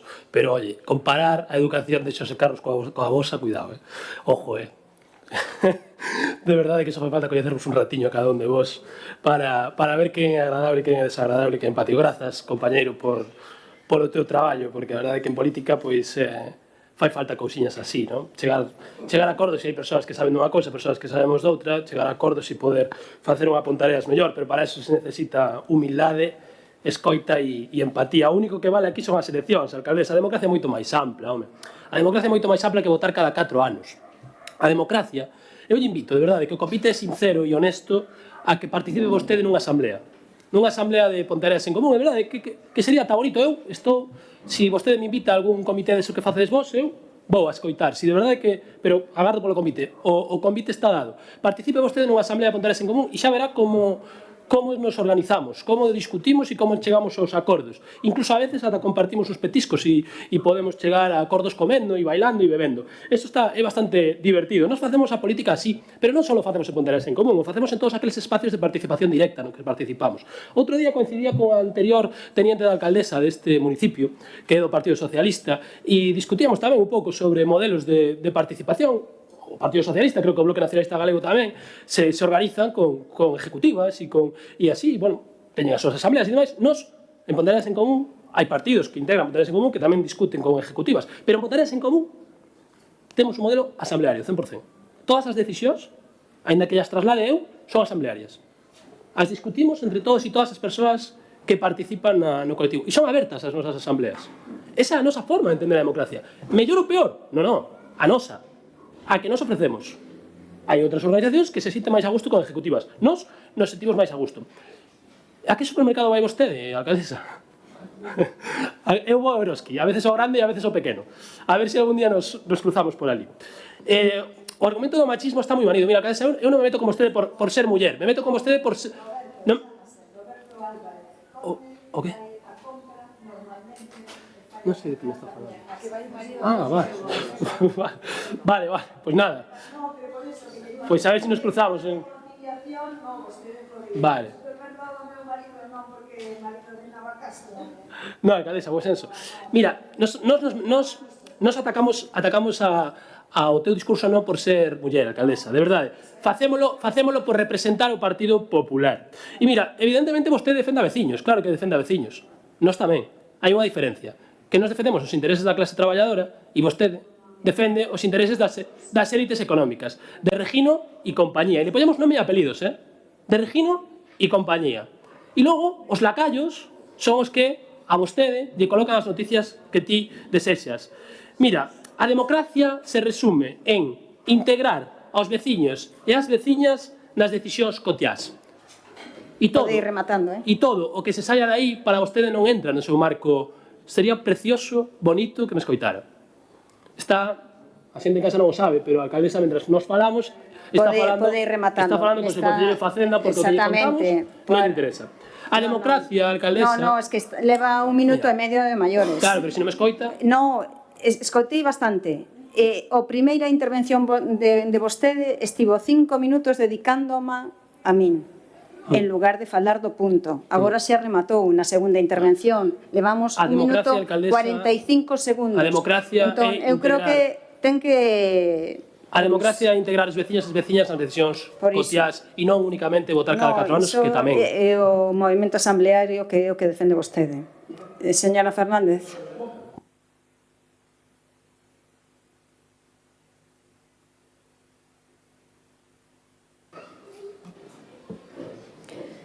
Tan solo preguntarlle ao concelleiro se van a rectificar e aceptar Vou a respostar eu. Sí, hai un erro, vai a ser corrección de erros, non vai a ser emenda, corrección de erros, de 132.432,11.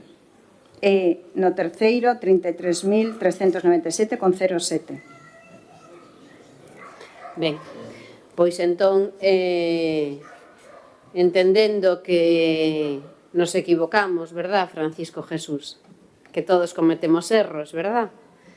pois, insisto, un expediente administrativo, depuración de saldos que hai que sacar da contabilidade, que xa non pintan nada por diversos motivos, como xa se ten explicado, e polo tanto nos imos a votar a favor unha vez que aceptan vostedes isto. Moitas grazas, señora Fernández. Ten a palabra o señor Vázquez. Moitas grazas. A pesar de decir yo a primeira vez, pois sigue confundindo o dereito recoñecido con ingreso no banco. Insisto, non pasa nada. Simplemente pregúntelle á interventora a diferenza, que seguro que estaría ben, ou a tesoreira, que incluso ten máis ela que explicar.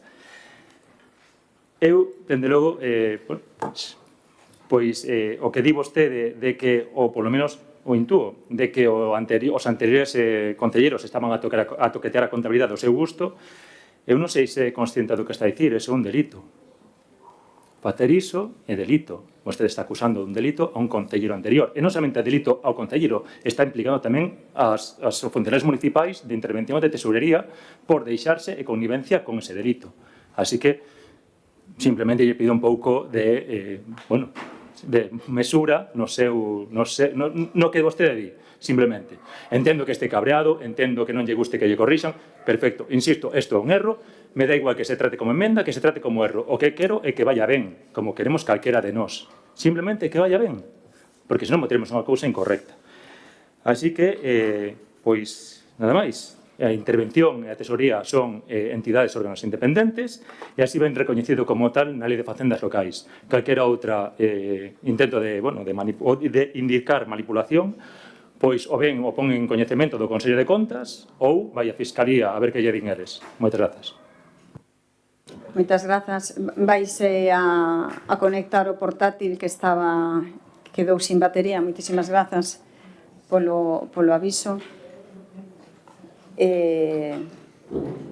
Ten a palabra mentras se conecta o señor Represas.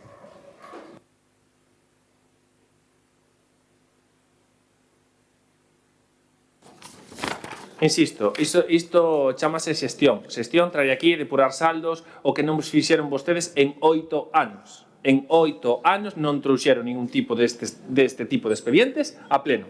Entonces, cando vostedes trouxeran algo, fixeran algo, entonces poden reclamar algo, dicir algo, pero se non fixeron nada, isto é do ano 2020 para atrás. 2020 para atrás. Que fixeron vostedes? Miraron para o aire? Estaban perdidos, ainda. Ben, non vou entrar en ese tipo de afirmacións de manipulación, de tal. Insisto, a realidade contable é que vostedes dixeron que habían ingresado tanto que estaba o diñeiro aquí na conta do Concello e non estaba. Mentiron. Ora, 33.000 euros o ano pasado en torno a 70.000 euros que trouxemos aquí. Vale, e despois na DUSI dixeron que había 6 millóns e deben chegar casi 3 por aí. Iso é a súa xestión, non? Entón, pois nada, se consideran que está todo correcto, adiante, pero a conciencia tranquila deste Concello e deste Goberno Municipal en materia económica, cousa que vostedes non deberían tela tanto.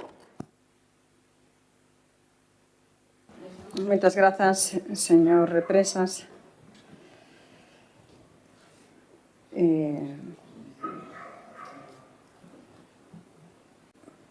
Pasamos a... Sí. Bueno, pasamos a votación.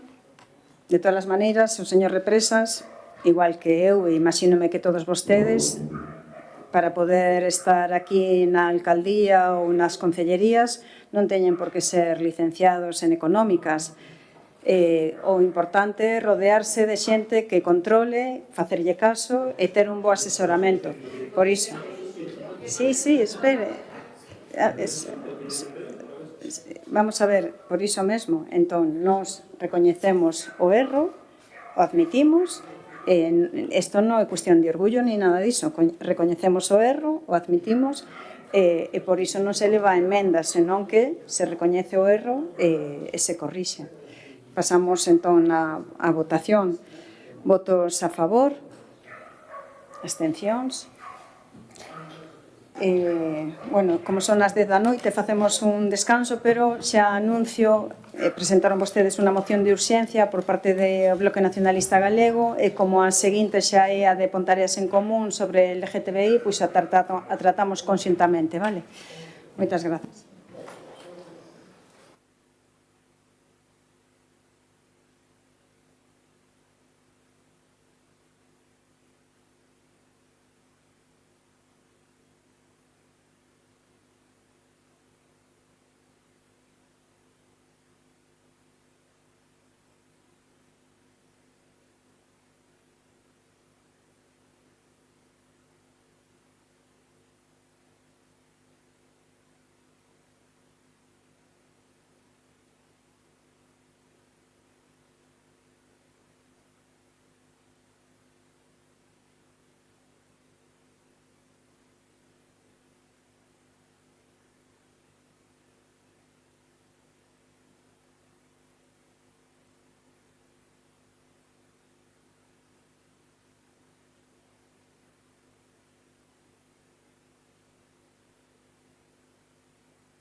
reanudamos a sesión e procedemos, como temos todos coñecemento da moción presentada polo Bloque Nacionalista Galego, pasamos á votación da urxencia para poder debatila en conxunto con a moción de Pontareas en Común.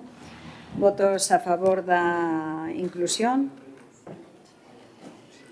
Queda aprobado. Entón, pasamos ao seguinte punto do orde do día, que é o expediente 2777/2026, moción presentada polo concelleiro Manuel Lucha en contra da LGTBI-fobia e xunto con a moción presentada polo Bloque Nacionalista Galego sobre o apoio ao colectivo LGTBI. Ten a palabra o señor Lucha.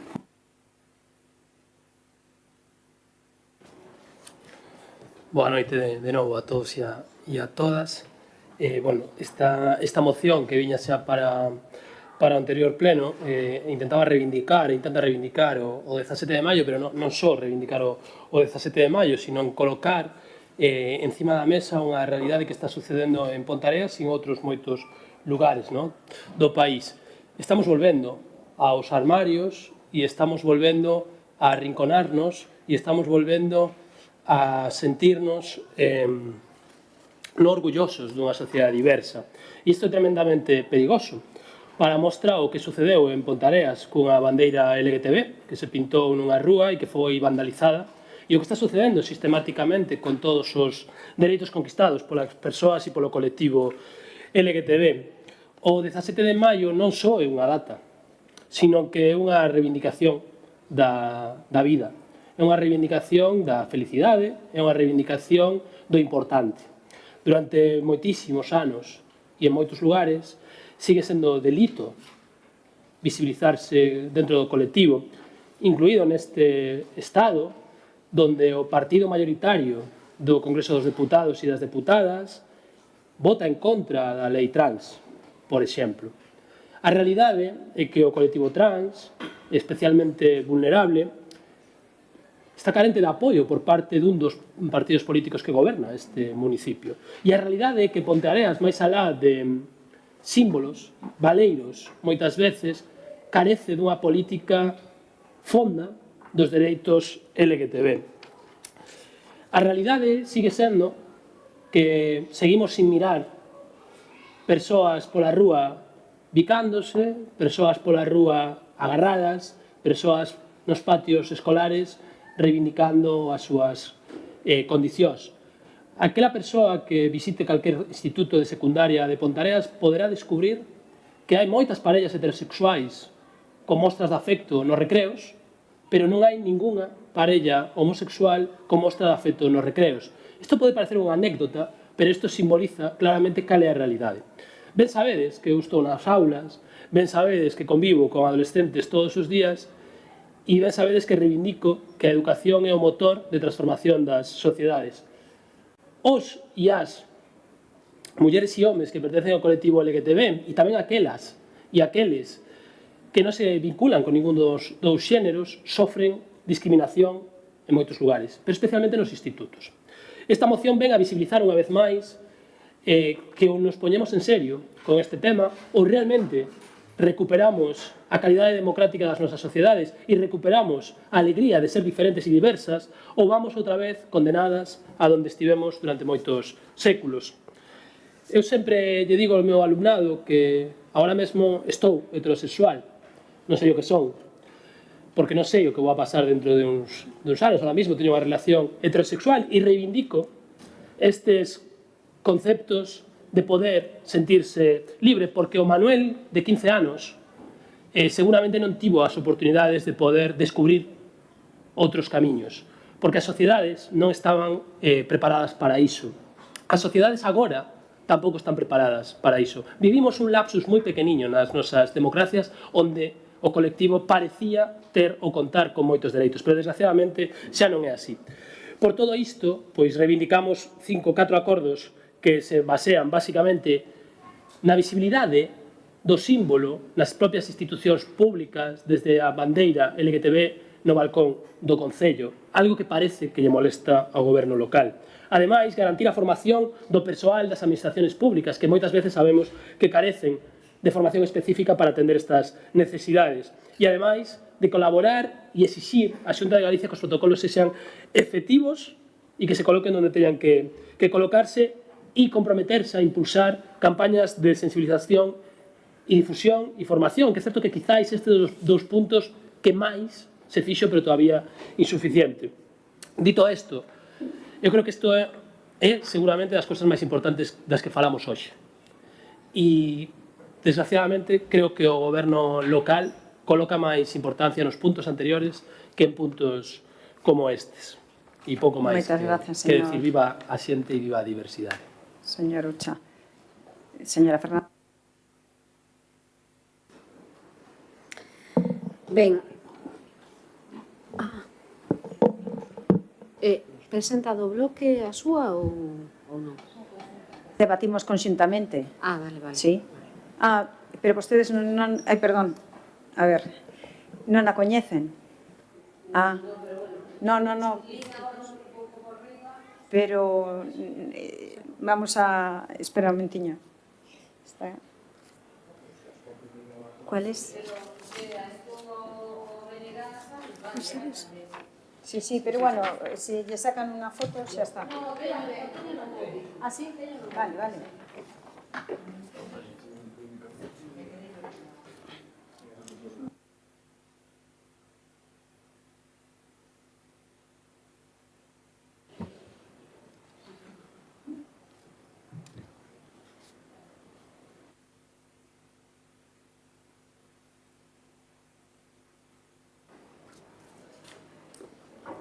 Ben, o motivo de traela de urxencia é que o 28 de xuño conmemorouse en todo o mundo o Día do Orgullo. Entidades, colectivos e institucións celebraron actos conmemorativos porque ser nós mesmas sempre ten que ser un motivo de orgullo. Somos conscientes de que houbo avances nas políticas igualitarias, pero, aínda así, falar dos dereitos do colectivo LGTBIQ+, segue a ser unha asignatura pendente. A pesar do fito normativo que supuxo a Lei 4/2023, queda un enorme camiño por recorrer. De feito, nos últimos anos duplicáronse os delitos por odio por a orientación sexual ou identidade de xénero. E fíjense, o 46,9% das vítimas non acudiu ás autoridades porque existe unha enorme desconfianza institucional. Dita desconfianza vese agravada polo incremento dos discursos de odio de determinados sectores políticos que lexitiman a violencia simbólica e que serven de caldo de cultivo para a violencia física. Segundo os datos estadísticos, o 54% das persoas do colectivo foi acosado ou agredido en algunha ocasión. Basta con facer unha consulta rápida dos últimos meses para ver que se deron múltiples agresións en diversas cidades españolas, Sevilla, Valencia, Barcelona, Bilbao. Fai 2 meses, por exemplo, foron detidas 3 persoas por agresión a un mozo de 20 anos en Pontevedra. Estes datos deben levarnos a unha profunda reflexión. En algo debemos estar errando como sociedade se hoxe temos que traer aquí a este pleno esta cuestión. Se temos que traer a este pleno o dereito de cada quen a sentir e ser con liberdade. Decir que tamén, como comentou o compañeiro, que condeamos calquer tipo de acto vandálico do mobiliario público, a pesar que neste caso houbera unha falta de planificación, que despois asfaltaron por encima da bandeira, pero, bueno, ainda así condeamos que o vandalismo sobre a bandeira LGTBI. Porque a bandeira das cores do Arco da Vella é un símbolo da loita do colectivo. De feito, pedimos como compañeiro ao Concello que a faga visible nos edificios públicos, porque a bandeira é unha bandeira de diversidade, que figures nas nosas institucións, di a toda a veciñanza quen somos e quen queremos ser como sociedade. Por outra banda, dende o BNG consideramos que se están dando actuacións institucionais insuficientes, sobre todo no que comenta o compañeiro, en actuacións concretas de formación, prevención e sensibilización. Prevención, formación e sensibilización que se ten que dar sobre todo nas aulas e que concordamos en que hoxe en día un cativo de 14, 15 anos non se sinte libre para expresar o seu amor hacia a persoa que desexe. Por todo isto, no Bloque Nacionalista Galego traemos á Corporación Municipal a adopción dos seguintes acordos. Que a Corporación Municipal amose o apoio ao colectivo LGTBI nun momento en que cada vez hai máis avances hacia posiciones negacionistas, que pendure no balcón da Casa do Concello ou en outro edificio municipal a bandeira, pôr en marcha un programa anual con información, sensibilización e concienciación para a poboación xeral das actividades que se leven a cabo neste sector e que informe sobre a diversidade afectivo-sexual e as relacións sentimentais, pôr en marcha un programa municipal de acompañamiento, orientación e apoio para as persoas que o precisen, propor tamén promover o coñecemento e o compromiso de loita contra a LGTBI-fobia entre o persoal municipal a través de campañas de sensibilización, pondo foco na formación do persoal de servizos sociais, da policía local e de todos aqueles servizos que traballen con persoas en situación de vulnerabilidade. E, por último, instar o Goberno da Xunta a publicar e actualizar o protocolo educativo para garantir igualdade, non discriminación e liberdade de xénero nas aulas. Por agora, nada máis. Moitas grazas. Ten a palabra a señora Fernández.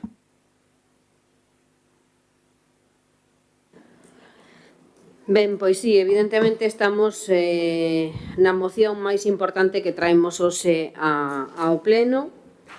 É tan necesario traer estes temas e falalos e chegar a acordos e ser capaces de chegar a acordos porque escoitando o que relataba a compañeira lendo a moción do BNG, pois mirar que o señor Represas e a concelleira Silvia Fernández pois ríen e fan mofa do que está a decir, pois a verdade é que fai falta moita educación, fai falta moita educación. O Grupo Municipal Socialista vai apoiar as dúas mocións porque a igualdade e a dignidade das persoas non poden depender nin do lugar onde viven, nin da súa orientación sexual, identidade ou expresión de xénero. O 17 de maio non é unha data simbólica sin máis, é un recordatorio de que houbo persoas perseguidas, discriminadas, silenciadas, simplemente por ser quen eran. E tamén de que, por desgraza, a LGTBI-fobia sigue existindo. Os delitos de odio, o acoso nas aulas, a discriminación no ámbito laboral ou os discursos que pretenden cuestionar dereitos conquistados amosan que aínda queda camiño por percorrer. As institucións temos a responsabilidade de actuar e, por suposto, os concellos. Non son mediante declaracións, senón promovendo a sensibilización, a formación do persoal municipal e creando espazos seguros para toda a veciñanza, porque a igualdade real constrúese tamén dende o ámbito local. As mocións que traemos hoxe aquí, tanto a do BNG como de Pontareas en Común, camiñan nesa dirección, compartimos os seus obxectivos, reforzar o compromiso institucional coa diversidade e coa loita contra calquera forma de discriminación. Ademais, as medidas propostas encaixan co marco legal vixente e coa obriga que temos todas as administracións de promover a igualdade efectiva. Dende o Partido Socialista defendemos unha sociedade na que cada persoa poida vivir con liberdade, sen medo e sen ter que ocultar quen é. Os dereitos humanos non son negociables e a convivencia democrática fortalécese cando protexemos as minorías e combatemos o odio con educación, respecto e políticas públicas. E falando do primer punto da moción de Manuel a propósito da bandeira no Concello, eu que vou a Vigo a traballar todos os días, pasando pola autovía, claro, pasas ao carón do Concello de Mos e ten un balcón moi pequeno, porque ten un balcón pequeno, e ver aí a bandeira, iso te dá unha sensación de orgullo, de decir, sí señor, aquí amosando no Concello. Entón, que está pasando en Pontareas? Por que Pontareas non é capaz de amosar ese orgullo? Porque é moito máis que un xesto. É moito, vai moito máis alá. As persoas que miramos cara a esa bandeira temos, expresamos un sentimento, despertannos un sentimento. E iso creo que é bo que o recuperemos na vila, nada máis. Grazas. Ten a palabra a señora Plana.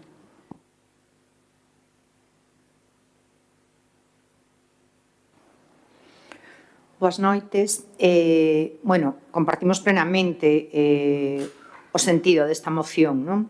E a defensa dos dereitos do colectivo LGTBI+, e a loita contra calquera forma de discriminación e promoción dunha sociedade que estea basada no respeto e na igualdade son principios fundamentales neste goberno.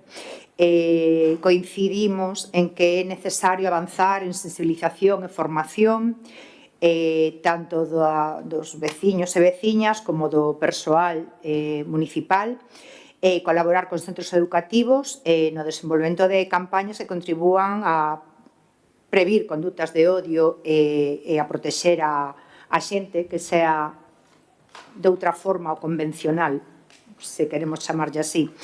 Entón, o que comentábamos da bandeira que se pintou no paso de peóns, pois para mí foi dramático, non? Porque, se estábamos a reivindicar que estaba pasando algo no pobo, pois se o primer día que se pinta se vandalizan a bandeira, pois está claro que está pasando algo no pobo, non? Coincidimos nos puntos das dúas mocións, discrepamos no da colocación da bandeira, pero non porque sea bandeira de orgullo, sino porque hai un criterio desde o principio do goberno e se fai con as pancartas, os símbolos, independente de cal sea a súa causa. Entón, non se vai usar a fachada principal, deixanos poner o Concello na parte posterior, pero eu quería, por eso, quería dirixir a campaña que fixemos este año, que sería Primavera pola Diversidade, a intención era chegar a xente máis xoven para empezar a traballar con eles, por eso o sentido de poñer a bandeira no paso de peóns, que é a calle máis concurrida pola noite, ca movida nocturna, non? Entón, pois esa era a idea. Outra idea é que estamos traballando en elo, o CIM vai a ser o centro de apoio ao colectivo, non? Entonces, se está contactando con colectivos en Vigo, xa tivemos algunha entrevista, queremos facer algo para mellorar esta situación. Eu e todo o goberno, estamos totalmente a favor de respetar o diverso, non? A campaña era sobre eso, sobre respetar aos demais, independentemente da ideoloxía que teñan, de como vistan, de como pensen, de cual sea, vivan a súa sexualidade, como sea a súa familia. Hai moita diversidade, creemos que iso é enriquecedor e creo que ninguén ten dereito a sinalar a ninguén porque non cumpra unhas normas establecidas. Entón, estamos totalmente a favor deso. O único problema é que non vai a utilizarse a fachada para a bandeira porque non se vai usar ni para do orgullo ni para ningún outro símbolo, a fachada principal. Vale. Moitas grazas, señora Plana. Ten a palabra o señor Ucha. Sí, entonces, si non entendí mal, se vai a votar por separado. No. Vas a votar a favor, pero o punto 1 non se vai a cumplir. Non sei, digo por... Bueno, quero dicir que a fachada, en realidade, vaise poñer nada atrás. Nada atrás, e como votar a favor, noutro edificio tamén podese poñer. Aquí, a ter as bandeiras institucionais, pois respetamos as bandeiras institucionais, nada máis. A idea era, cando teñamos o centro social, que onde vai estar o fin, poñer ali a bandeira e facer un centro de referencia, non? Vale, pois desde Ponteres en Común agradecemos, non entendemos moi ben cal é a barreira que impide ponerla no balcón principal cando sí que se colocan outros símbolos. Non é verdade que non se colocan símbolos, en Corpus se colocan símbolos florais e non pasa nada, e queda moi bonita a fachada e queda preciosa, e outras veces se fan outras cousas. Non sei por qué, se me queredes explicar, explicadem, se non ten explicación e simplemente unha decisión tomada sin máis profundidade que esa, pois tamén, non? Pero, nos parecería importante porque insistimos, vale? Insistimos no sufrimento, sabemos que compartimos, e eu xa dixen varias veces a Raquel, discutimos moito de moitas cousas, e eu me creo algunhas cousas das que me dices, e en isto te creo. Te creo, en outras, discrepamos un pouco máis. Pero en esta te creo. Que pasa? Que sí que é certo que creo que non representas a todo o goberno, vale? A mí me gustaría saber que opina CIP desto. Me gustaría moitísimo. porque curiosamente nunca sabemos a opinión da CIP en estos temas. E me gustaría, de verdade, que Juan Carlos González Carrera collera a voz e o dixera tamén, porque creo que é importante que fagamos todas as portavocías. Oxe non está Mingos, pero sí que representas ao goberno. Cando decidimos pintar a bandeira, o primeiro que fixe foi escolar o teléfono e chamar a Juan Carlos para, oye, hai algún problema para comentar a él. Sí, simplemente digo... Os compañeiros están na mesma loita, están a favor. Simplemente unha apreciación que curiosamente, pues non somos un pouco tamén estadistas dos datos, ¿no? Igual non tanto como Xosé Carlos, pero un pouco tamén, ¿no? E curiosamente, nos 3 anos de legislatura que levamos, sempre que falamos deste tema, nunca se escoitou a voz de ACIP. Non só deste tema, sino tamén en materia de igualdade. Entón, bueno, nos gustaría que ACIP o visibilizara claramente, nada máis. Pero como Juan Carlos me dice que non podo meter nas súas movidas, pero bueno, nos reivindicamos que o fagamos a 6 portavocías, porque eu recordo tamén algún acto que se fixo e faltaban dúas portavocías. Entón, simplemente que creo que é importante que todo o pobo se sinta representado. Moitas gracias. Moitas gracias, señor Ucha. Ten a palabra a señora Armida.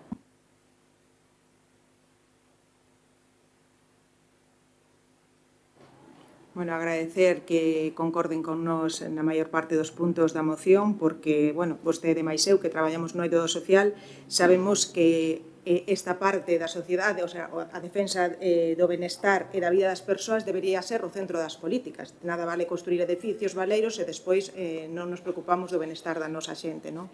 En eso é no que queremos pôr o foco no BNG, no benestar das persoas. Porque entendemos que a grandeza dunha sociedade mídese pola nosa capacidade de respeto hacia diferentes xeitos de ser e de sentir. A diversidade non é unha amenaza, senón que enriquece e nos engrandece como sociedade. E, de feito, non podemos pornos de perfil ante discursos de odio que nos tenten voltar ao pasado, porque cada persoa que sofre discriminación, insultos, violencia, por esta cuestión que estamos a tratar, de orientación sexual e identidade de xénero, ou por calquera outra, ao final é un fracaso colectivo, non? Entonces, agradecemos que concorden neses puntos.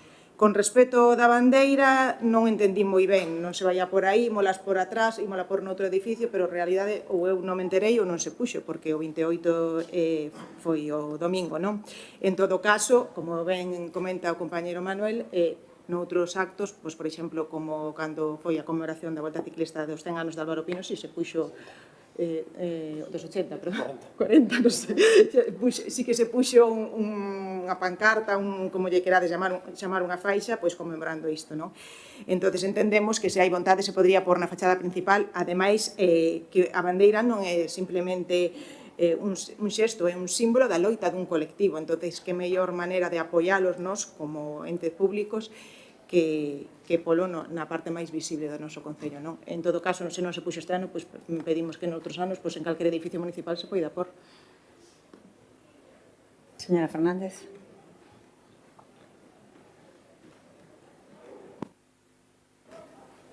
Bueno, pois efectivamente isto vai de participar, vai de amosar o compromiso de cada quen e sí que son consciente de que a señora concelleira pois sí que amosa interese en visibilizar, en facer actividades e sí que é verdade que hai dous grupos de goberno que non interveñen nunca, nin participan nunca, nin ningún membro do goberno participa desas dúas forzas, non? Esta é a realidade.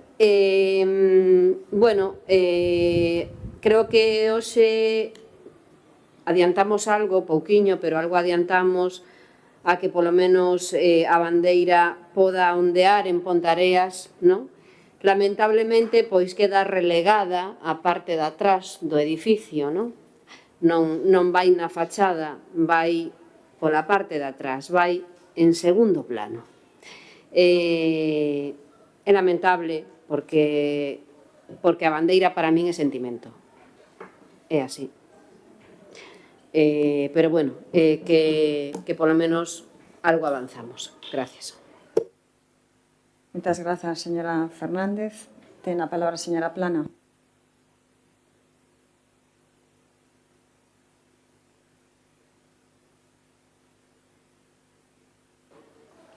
Bueno, nos estimamos a traballar nunha ferramenta que imos poñer en marcha que é a Primavera pola Diversidade.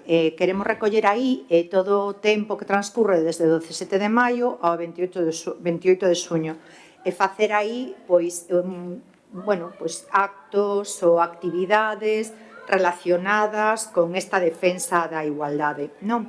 Este ano fíxose unha charla sobre sexualidade para xente con discapacidade que foi moi interesante e creo que chegamos moi ben ao público, foi feita con moito cariño e bueno, foi interesante para os que expuseron e para que a recibiron, non? Tamén estamos a traballar con uns buzóns que están nas prazas para que a xente que queira opinar ou mostrar a súa opinión, como somos coñecedores deste bueno, pois que pode haber xente que é o que me preocupa, no? Que a xente teña pudor ou poder manifestarse libremente, obviamente, porque cando ponse un símbolo, vandalízalo, pois, fixemos estes buzóns para que a xente poda aportar o que queira anónimamente, vale?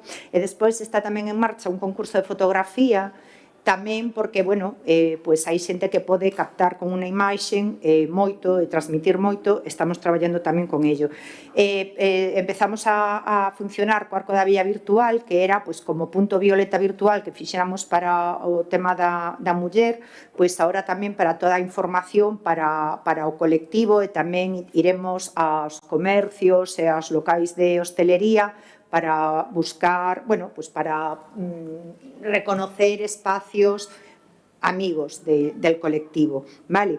Y después el siguiente paso es trabajar en otro, bueno, estamos un poco orientando a la juventud, ¿no? Y el tema de las redes, de los QRs, de las cosas rápidas, de los, bueno, de todas las nuevas tecnologías. Entonces también un tema que une un poco todo, ¿no? Es el pedir ayuda, pues cuando puede haber algún tipo de agresión del tipo que sea, pues puede ser tanto de Biogen como por el colectivo, como agresión a la persona en sí misma y que pueda haber pues una idea pues autolítica. Entonces queremos llegar a la gente, o sea, dejar esa ayuda, es una herramienta más, y que la gente pueda pedir ayuda o manifestarse. Estamos trabajando en ello, entonces va a haber unas alertas, va a haber como un cuestionario, según eso se pueden activar algunas alertas o incluso alertar algún teléfono de emergencias o algo así. Estamos dando una vuelta para integrar pues todo esto, ¿vale? Entonces sí que es un tema que nos preocupa muchísimo, insisto, para mí fue un jarro de agua fría el que vandalizaran la bandera el primer día, porque... Puede ir rematando. Ya voy, solo un segundo. Es como cuando, eso, siempre digo lo mismo, el día que hice lo del grupo de Alcohólicos Anónimos, cuando creo que hay un problema importantísimo con el alcohol en este concello y no vino nadie. Bueno, pues que pongas una bandera y que hagan eso quiere decir que hay muchísimos problemas con esto, ¿no? Entonces creo que hay otra cosa que se está trabajando que también es para el tema sobre el plan de igualdad para el tema del personal municipal. Entonces, bueno, estamos con varios frentes. Gracias. Para Peche, ten a palabra, señor Ucha.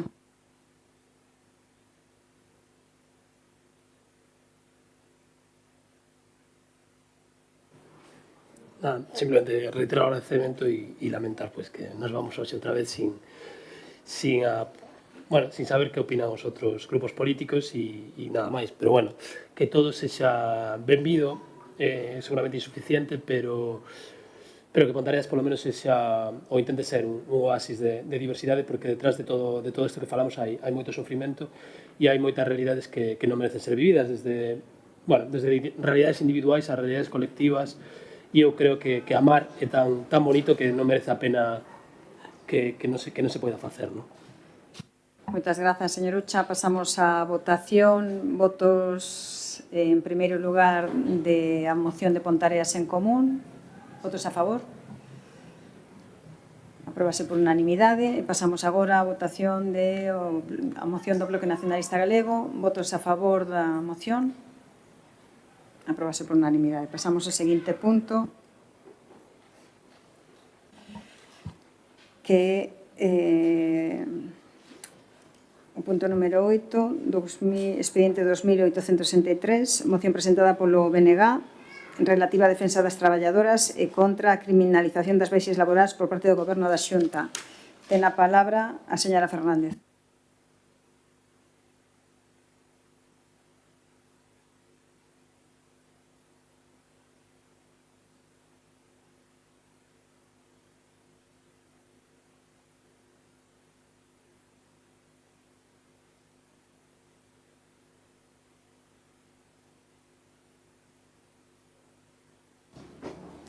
Vale, grazas, presidenta. Durante o debate do Estado da Nación deste mesmo ano, o presidente da Xunta de Galiza presentou como medida estrela en materia laboral unha proposta para endurecer o control sobre as baixas laborais por incapacidade temporal, que lose de abordar as causas estruturais de precariedade ou de saúde laboral, supón un ataque directo aos dereitos da clase traballadora galega, acusándoa de ausencias laborais por motivos de saúde.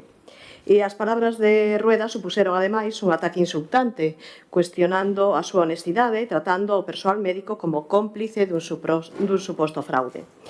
Agora, a última do Partido Popular de Rueda quere darlle un plus ás médicas e médicos para reducir o número de baixas e ata conseguiu que todos os colexios oficiais de persoal médico se opoñan con firmeza a esta medida.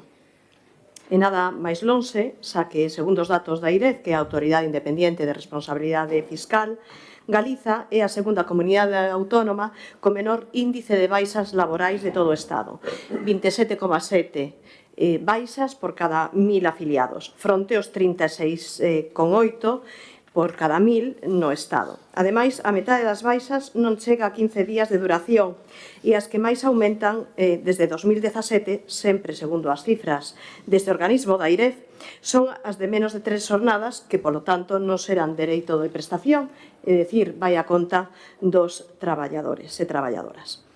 Mentras que é a cuarta a comunidade autónoma en sinistralidade laboral, xa que entre 2014 e 2015, é dicir, 10 anos, houbo 666 mortes. Ou tamén dá a coñecer outro dato de interese, como que as empresas deixan de pagar as traballadoras en horas extraordinarias nada máis nada menos que 160 millóns de euros cada ano. Iso sí que é un verdadeiro fraude. Porque o problema na Galiza non é o absentismo injustificado, senón unha xestión sanitaria deficiente e unha precariedade laboral alarmante con graves consecuencias, como son a sinistralidade laboral. En 2025 houve 43 mortes no noso país, o colapso da sanidade pública debido á tardanza nas citas e, polo tanto, tamén nos diagnósticos e as listaxes de agarda de anos para probas ou cirurxías. Dicía Rueda que as baixas estaban focalizadas sobre todo na saúde mental. Hai que lembrar que tan só temos 21 psicólogos clínicos para 400 centros de saúde en toda Galiza.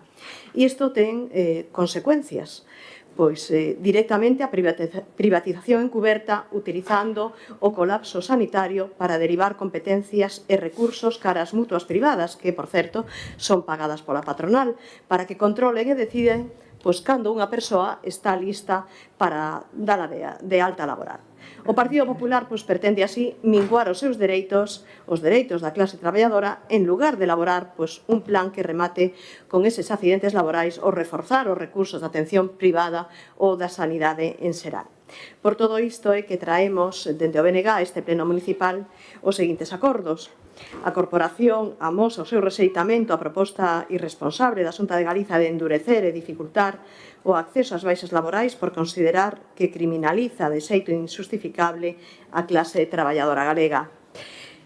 O Pleno solicita á Xunta de Galicia pedir desculpas públicamente ás traballadoras e traballadores pontareáns e, por extensión, a todas as galegas e galegos polas acusacións intolerables de fraude e absentismo vertidas dende a presidencia do Goberno galego públicamente tamén. En terceiro lugar, instar ao Goberno da Xunta de Galicia a reforzar de xeito inmediato o persoal na sanidade pública, especialmente na atención primaria, abandonar calquera estrategia de privatización da xestión da saúde laboral a través das mutuas e, por suposto, incrementar as políticas de prevención de riscos laborais e a vixianza sobre a sinistralidade. De momento, nada máis. Grazas, señora Fernández. Ten a palabra o señor Ucha. Sí, cando falamos de mercado laboral ou cando falamos de traballadores e de traballadoras, falamos de loita de clases. Aquí non hai unha ideoloxía neutra. Hai unha ideoloxía que defende os intereses do común, os intereses da maioría das xentes, que son aquelas que vivimos e habitamos na clase productiva, que é a clase traballadora, e hai quen defende a ideoloxía daqueles que viven do rentismo e do traballo dos demais e das demais, que é a clase poderosa, os burgueses, burguesas famosas, a élite, o capital, nos termos máis teóricos. E isto non entende de matices. Nos vimos da loita obreira, vimos da loita das rúas, por moito que a alcaldesa non lle guste, vimos de aí. Vimos das manifestacións. Nas manifestacións sempre hai un cántico, especialmente nas do 1 de maio, que dice non hai outra maneira, ou coa clase poderosa ou coa clase obreira. E isto é así.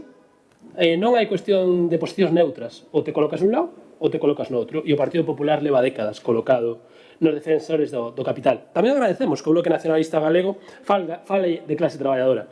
Benvidas. Benvidas porque é aí onde temos que empezar a colocar o foco outra vez. Benvidas porque é aí onde temos que empezar a gañar o discurso outra vez na rúa. Temos que empezar a falar de loita de clases porque é aí onde se articulan todas as desigualdades na clase.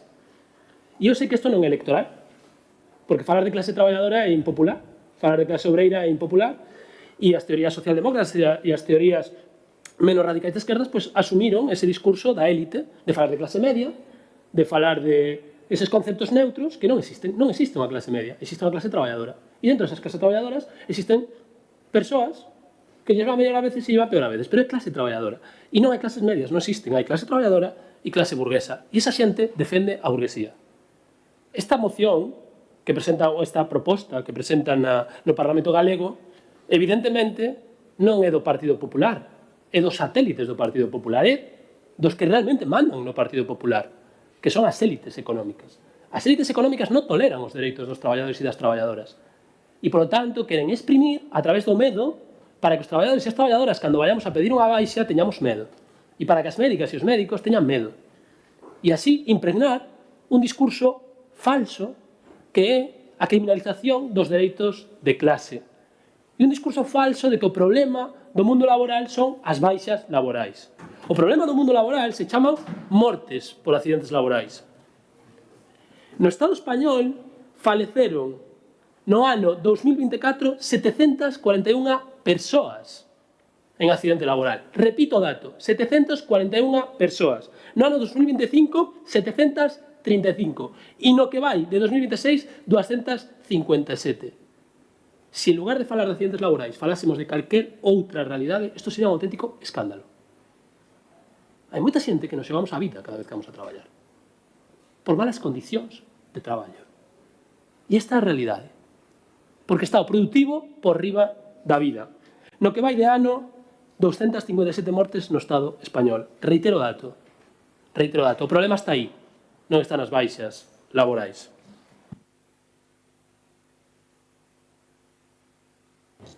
Grazas, señor Ucha. Ten a palabra o señor Pérez Prego. Boa noite a todas e a todos. En primer lugar, agradecer ao Bloque Nacionalista Galego a moción.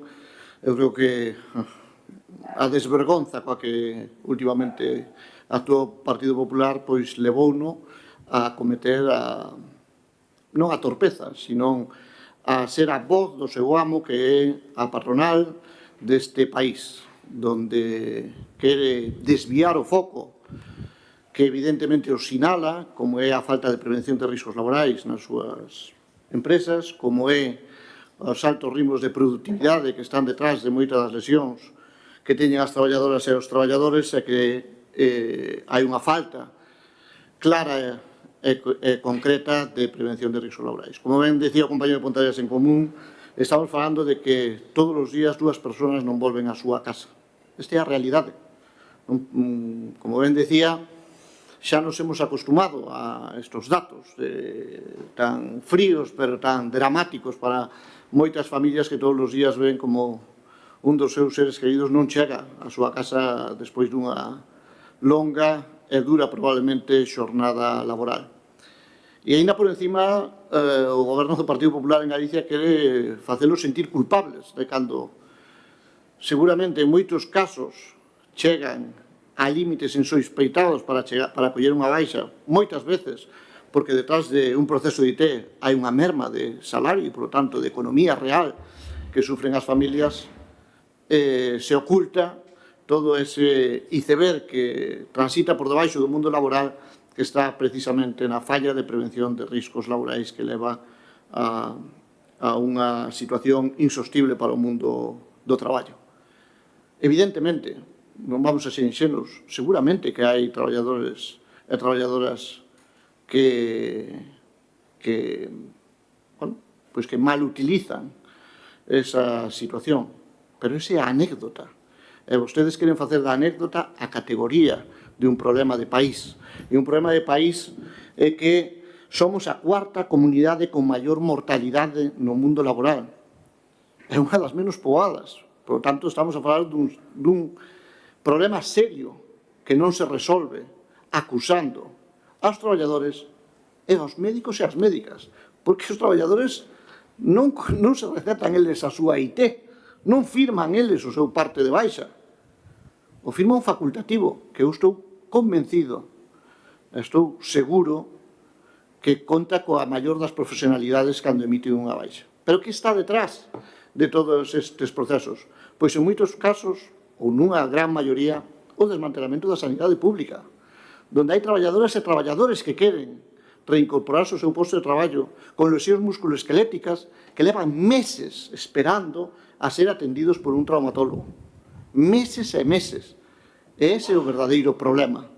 Por tanto, o Partido Popular faría moi ben en deixar de aplicar estas recetas do pasado e incorporarse a exixir unhas condicións laborais dignas para as persoas traballadoras e, sobre todo, adoptar o sistema dos mecanismos e da financiación suficiente para combatir o que hai detrás, que non é outra cousa que a siniestralidade e a precariedade no mundo do traballo. Por agora, nada máis.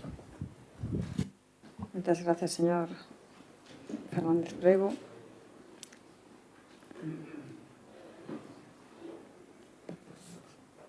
Por parte do... Sí, señora Presas. Sí, por suposto que estamos en contra de absolutamente todos os puntos desta moción, porque a actitude irresponsable é manter persoas, neste caso persoas traballadoras de baixa, sen estar justificado esta cuestión. Iso sí que é irresponsable. Irresponsable. Por suposto que nadie está cuestionando de que as persoas que teñen causa clínica justificada para estar de baixa, por suposto que teñen que estar de baixa. Pero que non pode ser é ao revés, que certos traballadores, como hai casos que se ven todos os días no ámbito sanitario, todos os días, amenazan ao profesional sanitario e tamén ao seu responsable directo con que se non tal, pois colle unha baixa. Parece que decide a persoa. Hai unha ausencia de criterio clínico. Isto utilízase como ameaza ou coacción. Isto non pode ser. A baixa é un motivo, darse a incapacidade temporal por un motivo clínico. Pero a realidade non é esta. Non é esta. Non é esta. Vale? Entonces, por suposto que ten que estar de baixa aos cidadáns que teñen que estar de baixa. Por motivos clínicos. E para iso teñen que se facer todos os controles e revisións que sean oportunas. E cantas máis, mellor. E cantas máis, mellor. O que se está facendo é intensificar a revisión do persoal en baixa. Intensificar esa revisión. Ben, con probas diagnósticas extraordinarias, con revisións complementarias. O que non se vai a facer é que o porcentaxe de IT siga subindo dunha forma totalmente descontrolada. Totalmente descontrolada. Porque eses datos fan aquí unha extensión do Parlamento Galego. Por nada, vamos aquí a falar. Debe ser que ali non lle dan os minutos de gloria, os segundos. Pero é totalmente descontrolada. Totalmente descontrolada. E isto fala dunha persoa que manexa os datos e que sabe o que está pasando. Vostede fala por, non sei, megáfono ou amplificador de outros. Vale? Totalmente descontrolada. E a situación non pode seguir así. Non pode seguir así no control, non pode seguir así en coaccións aos persoas responsables das empresas ou quen contrate esa persoa. Que si non sei que collo a baixa. Pero quen decide a baixa? Ti ou o profesional médico que xa dá? Esa é a cuestión fundamental. E, insisto, vamos a votar absolutamente en contra de cada un destes puntos e, por suposto, que defendemos o plan de control e seguimento e optimización do persoal que se encorte nun proceso de incapacidade temporal e que aquí non todo vale. Gracias, señor Fernández Represas.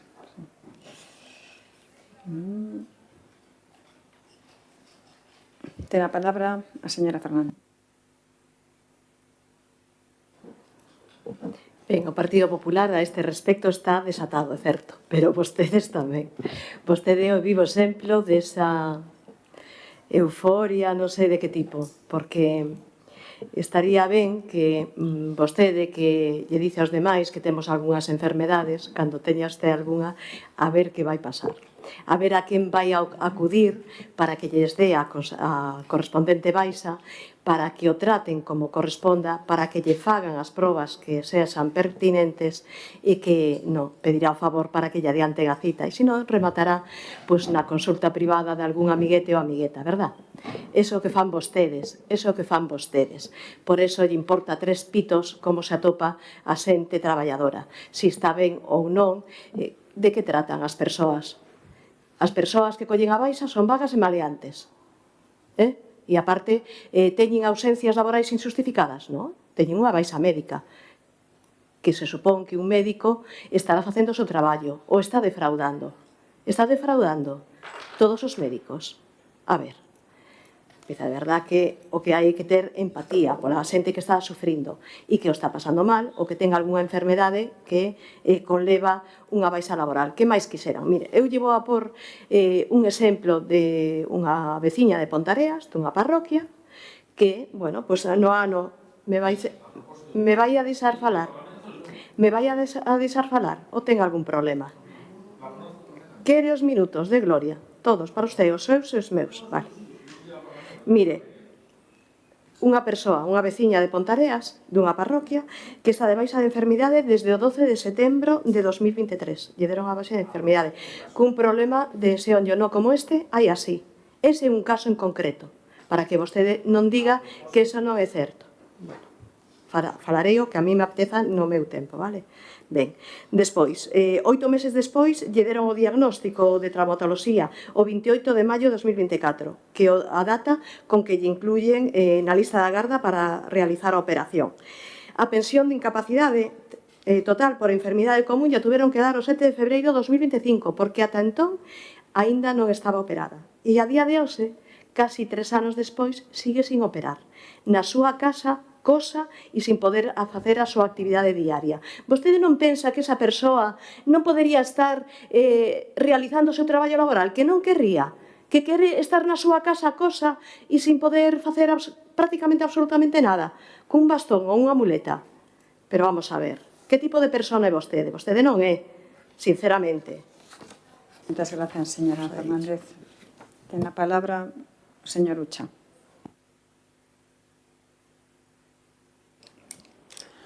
A verdade que ollo, ojalá nadie a quen queira eu moito ou pouco ou algo se teña que cruzar con vostede na vida, tío.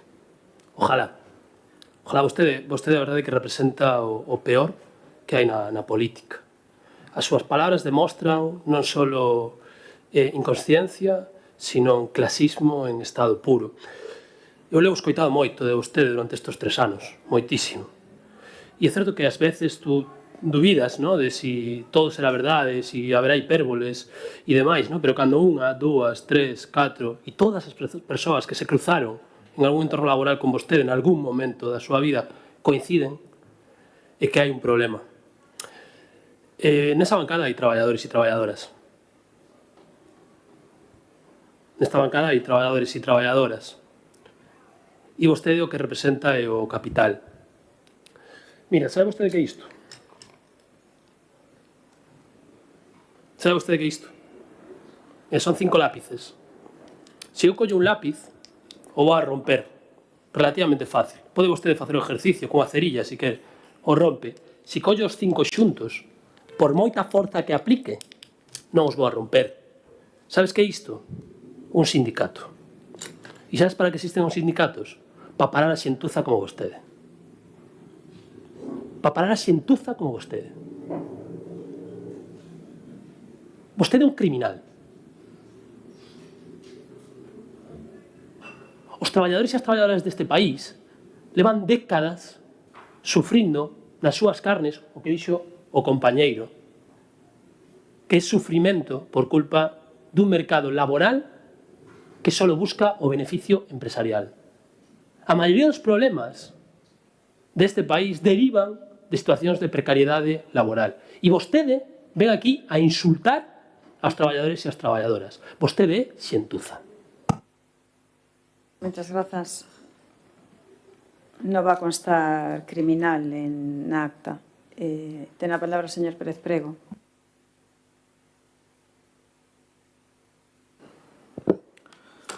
Bueno, eu a verdade que me quedo sorprendido. Non me deixa vostede de sorprender.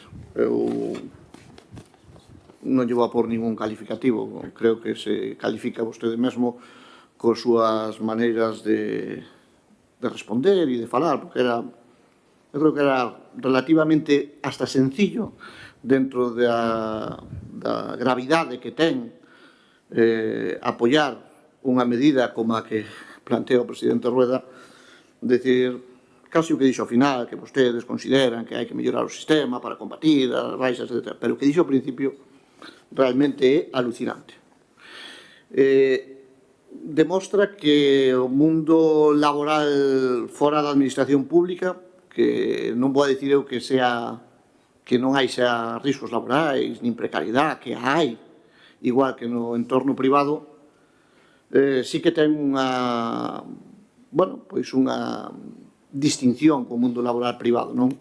Que cando sacas unha posición ou faz algo realmente tremendo, o posto de traballo non o vas a perder.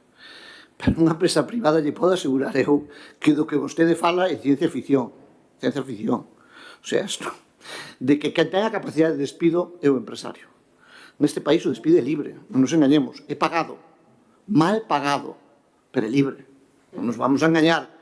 Esta é a realidade. Entón, claro, chegar a esa hipérbole de decir que o traballador amenaza ao empresario, que o non sei que, o me voi de baja e que aquí non pasa nada, hombre, é vivir en outro planeta. Eu digo yo con maior dos respetos. Eu non me gusta ni insultar, nin vai comigo ese tipo de cuestións. Pero fagas un pouco ver. O mundo laboral é outra cousa. E a realidade do que está pasando non ten nada que ver co que vostedes plantexan para corrixilo.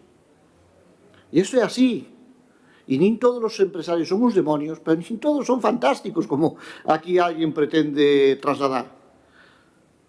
A saúde laboral é un problema de primer orden en este país, porque detrás, como xa se dixo antes, morren 2 personas ao día. Ao día. E se normalizamos que morran 2 personas ao día en este país como algo cotidiano, eu espero que non nos toque a ningún de nós cercano, porque creo que nos cambiaría a todos a maneira de ver este problema. E eu que creo que debemos apostar todos por facer. E detrás só hai unha cuestión, coa cal eu podo estar de acordo con algunha das cousas que dixo, porque tamén me gosto escoitar. E que haxa máis control, máis seguimento, pero para eso só fai falta unha cousa, recursos, capacidade diagnóstica, capacidade de adelantar probas. Nadie está de baixa por gusto. Non se crea. Non se crea. Iso dice a patronal. Pero lle aseguro que nadie está de baixa porque lle apeteza estar de baixa.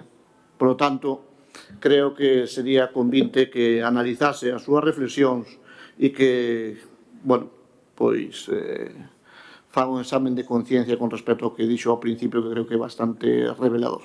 Nada máis.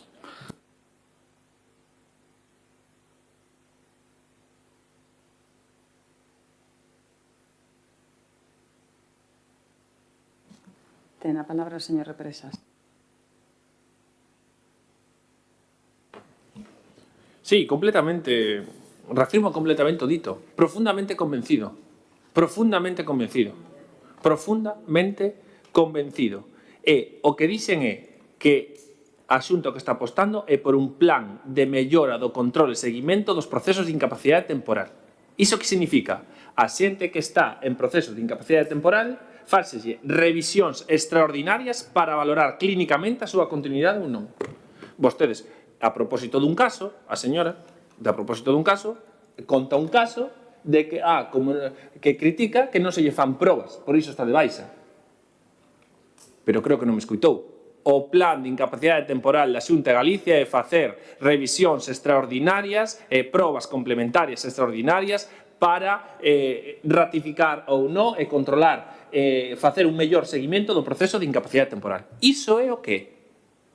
Entón, a señora de a propósito dun caso ven aquí a contar unha historia que sí, historias, hai moitas tamén podo contar. A propósito dun caso, unha señora que vive por este concello, a alcaldesa negouse a recibila pechando a porta ou escapando pola porta atrás. Ou a propósito dun caso de que en a alcaldesa anterior de Pontareas, que cando lle chamaba pola tarde polo teléfono decía que o seu horario de 8 a 3. Ou a propósito de outro caso de que cando viña por aquí escapaba por esta porta e salía por aí. Ou a propósito dun caso de que cando alguén quería viñer a falar coa alcaldesa había que solicitar cita, porque era unha auténtica personalidade institucional con unha xenda pública, tiña máis demora que a do centro de saúde. E ven aquí a criticar a do centro de saúde. Porque a señora, como vostede, a señora Fernández, a propósito dun caso, ten que primeiro verse o seu caso antes de falar do caso dos demais. Nada máis. Moitas grazas, señor Represas. Ten a palabra para o turno de peche a señora Fernández.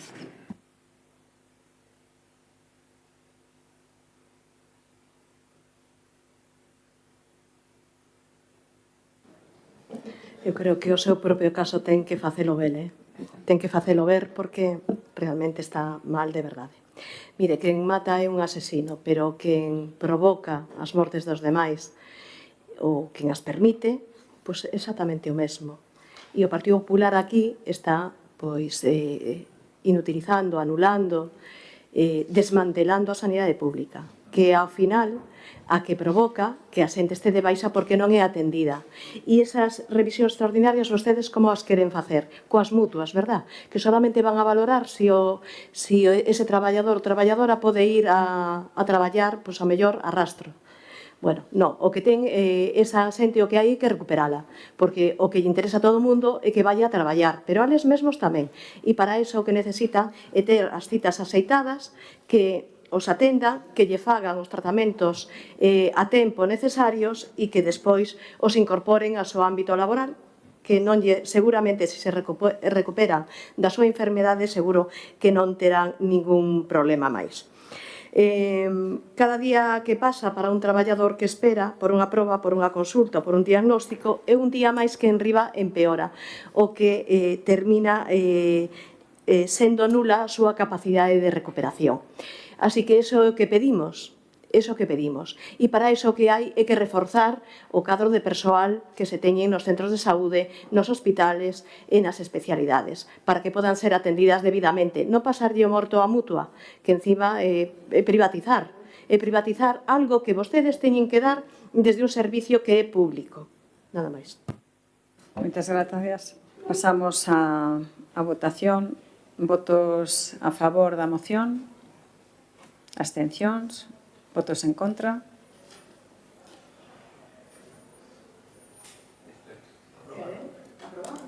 Non. Pasamos a votación outra vez. Votos a favor da moción. Abstencións. Votos en contra. Queda rexeitada. Pasamos ao seguinte punto.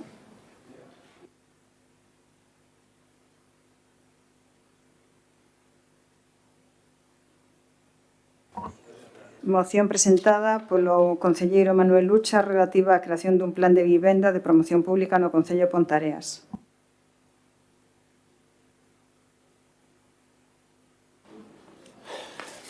Que pasa? Que pasa, Fran? Que gracioso, Fran, a ver. Que te fai gracia? A verdade é que cuidado, eu xa te dixen varias veces, pero nós te aguantamos un ratito, sabes? Pero ti te tens que aguantar todo o rato. E eu non sei. A verdade é que, ollo, cando todo o mundo vai en dirección contraria, dalle unha volta. Non vai a ser que vayas ti en dirección contraria. Que o mellor pode ser. Vamos a falar de cousas que realmente son importantes, que é a situación da vivenda en Pontareas. A situación da vivenda en Pontareas é un drama. Non é só en Pontareas, evidentemente, en moitos lugares do país, pero en Pontareas especialmente. O pasado mes de abril fomos coñecedores nas redes sociais do propio Concello dun proxecto que se facía chamar Aluguer Asequible, promovido a través da cooperativa de paseo matutino pola empresa Galca Solucións Habitacionais.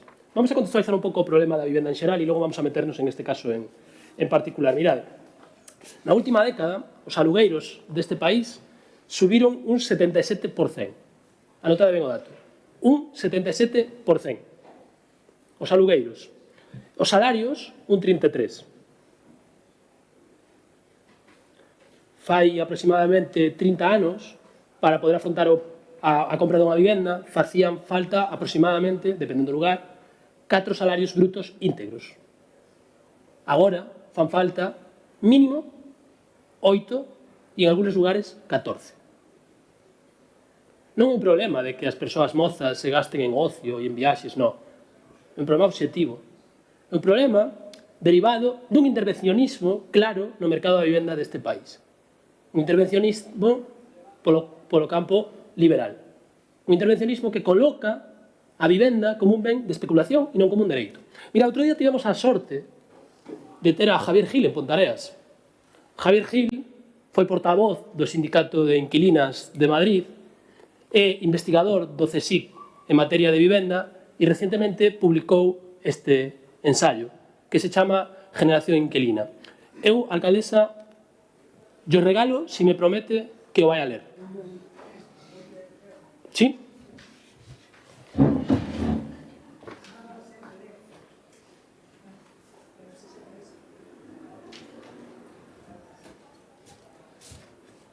Cando a alcaldesa acabe de ler ese libro, lle agradecería a devolución dunha conversa política sobre a situación da vivenda. Porque non vos vin, podría estar ocupado, supoño, ese día, pero non vos vin a ninguén nesa conversa sobre vivenda. E nesa conversa sobre vivenda apareceron datos dramáticos. E apareceron datos que condicionan a vida de centos de miles de pontareáns. Hoxe, se entrades en calquer inmobiliaria ou se entrades en calquer portal inmobiliario digital, veredes que alugar unha vivenda en Pontareas é imposible. Imposible. Sin embargo, se vende como unha panacea unha proposta inmobiliaria que o que pretende é cobrar entre 424 e 561 euros máis IVA alugueiros a persoas mozas. E non a persoas mozas, sino a persoas mozas que cumpren unha serie de requisitos, que deixa de novo ao 20% da población fora de poder acceder a isto.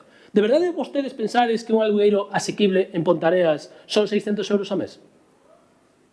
É esta a proposta. Non a está inventando Pontareas en Común, a estades formulando vos. De verdade vostedes non sentides que a situación de vivenda é un problema? De verdade vostedes aínda non entendestes que o intervimos ao mercado da vivenda ou colocamos a vivenda como un dereito ou esta sociedade quiebra, que xa está quebrada? De verdade ninguén desa bancada se deu de conta de que este é o problema estrutural das nosas sociedades? Nós xa o dixemos en moitos lugares durante moitos anos e aquí, nesta corporación municipal no ano 2015, se dixo que si en Pontareas solucionamos o problema da vivenda no 2015, fai 11 anos. Si solucionamos o problema da vivenda, se solucionaba o problema da exclusión social. E esta é a realidade. Os problemas mayoritarios da xente teñen que ver coa vivenda. E seguimos sin aplicar medidas. Países como Austria, como Dinamarca, como Países Bajos, que non son países bolcheviques, que non son países bolivarianos, teñen entre un 20 e un 30% de vivenda pública. Países como Grecia, Portugal ou España, un 2%. Pode ser que vivan mellor en estes países? Pode ir rematando. Vou rematando. Pode ser que o modelo de Viena sexa un modelo a analizar? Por que lle temos medo a intervir o mercado? Se o mercado xa está intervido, o que pasa é que está intervido polos capitais, polo rentismo, polos bens da especulación. E logo rematamos. Pero a ver se somos capaces de discutir de política. A ver se somos capaces de discutir de verdade cal é o modelo que presenta ese goberno en materia de vivenda e cal é o modelo que presenta Pontareas en Común. Por la parte, Fernández Prego. Pérez Prego.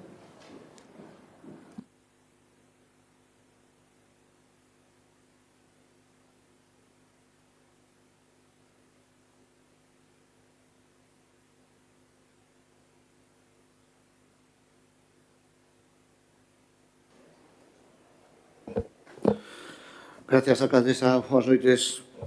Bueno, como ben dice os compañeros de Pontareas en Común, este é o gran reto que temos como sociedade, non só no noso país, sino, como se dice, no conxunto do planeta. A vivenda convertiuse nun ben especulativo, onde provoca exclusión e onde provoca verdadeiros dramas, non? E contra eso non hai unha receta infalible, pero o que está claro é que non podemos seguir facendo o que se estaba facendo hasta agora. Agora, as vivendas acabaron en mans de fondos buitre, en grandes tenedores, e que o único que fan é incrementar o precio dunha maneira exponencial que o mundo do traballo cada vez é máis difícil poder acceder a ela. Como he explicado o compañeiro de Pontareas en Común, o Goberno, bueno, de feito, nós temos unha pregunta registrada desde xa fai varios plenos para que se conteste sobre esa promoción que saiu publicada e anunciada nas redes municipais sobre vivenda asequible. E se non recordo mal, porque xa digo que fai tempo deste tema, non só estábamos falando de alugueiros de 400 hasta 500, casi 600 máis IVA, sino que falábamos dunha entrada de 20.000 euros, creo recordar, que a ver quen os ten para acceder a esa vivenda e logo ainda por encima a facer ese alugueiro de 500 euros ao mes. Esta é a realidade que sufren as nosas veciñas e veciños en Pontareas. Non estamos falando de macropolíticas que afectan máis alá da contorna do noso concello. Non, estamos falando de algo que nos afecta a todas e a todos e que necesita intervención e que necesita mobilizar recursos públicos, pero para facer vivenda pública protexida que se manteña así permanentemente e non se poida especular con ela como se fixo durante moitos e moitos anos. Tamén neste concello, donde hai vivendas de promoción pública que acabaron no mercado privado, incluso antes de caducar os plazos para poder vendelas. E esa é unha realidade que seguro que máis de un coñecemos casos no noso concello.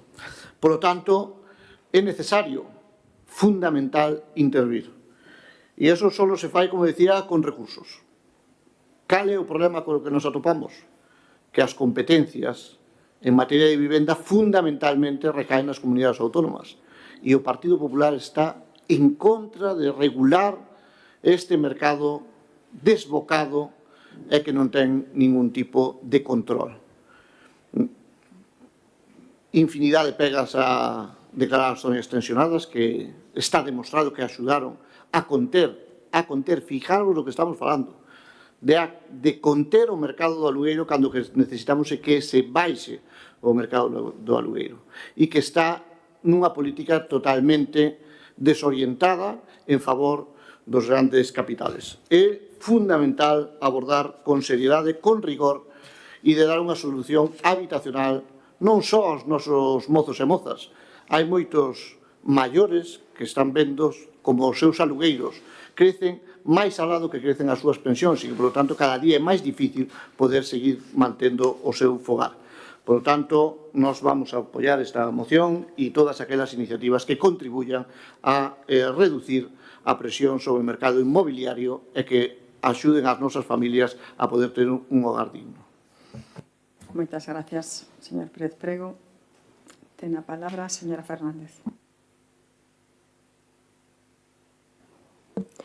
Ben, gracias, presidenta. É evidente que a veciñanza de Pontarés, sobre todo a nosa mocidade, ten un problema de vivenda moi importante nesta vila, xa que non teñen a posibilidade de acceder a hipotecas pola temporalidade, pola precariedade laboral que teñen, e tampouco son quen de poder alugar por dúas cuestións en concreto, porque hai moi pouca oferta e porque tamén, pois, cos salarios que teñen é moi difícil conseguir alugar polos precios que en este momento están no mercado aquí na nosa vila.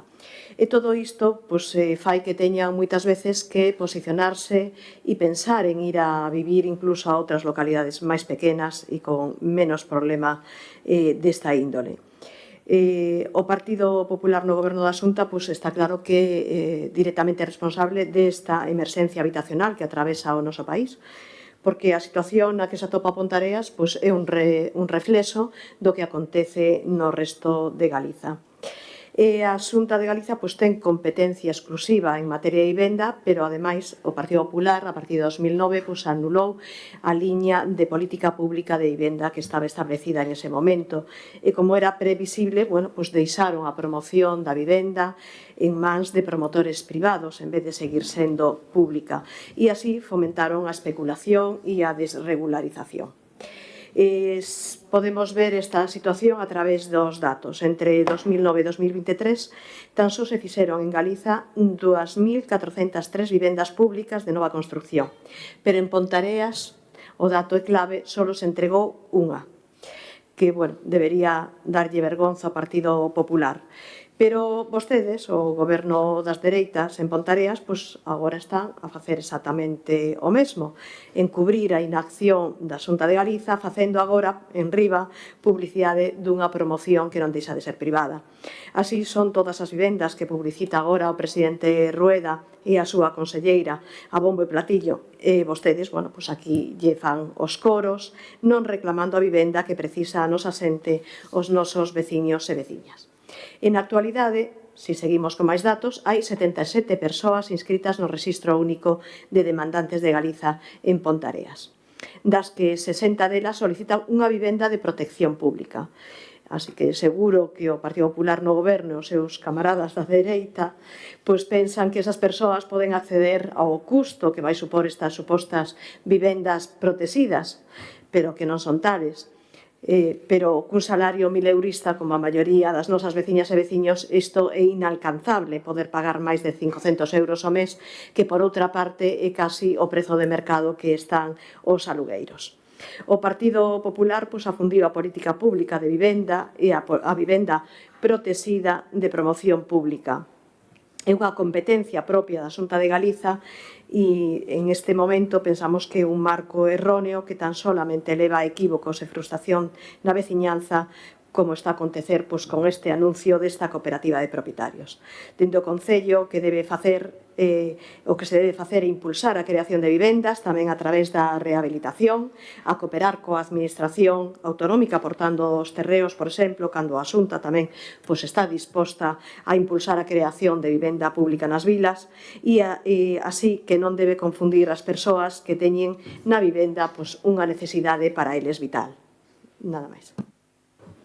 Muchas gracias, señora Fernández. Ten a palabra a señora Fernández Taboas. Boa noite. Señor Ucha, trae hoxe a este pleno unha moción sobre vivenda que parte dunha realidade que todos compartimos. O acceso á vivenda é un dos principais problemas dos nosos veciños e veciñas. E desde este goberno recoñecémolo con total claridade, pero precisamente por iso, porque é un problema serio, require rigor.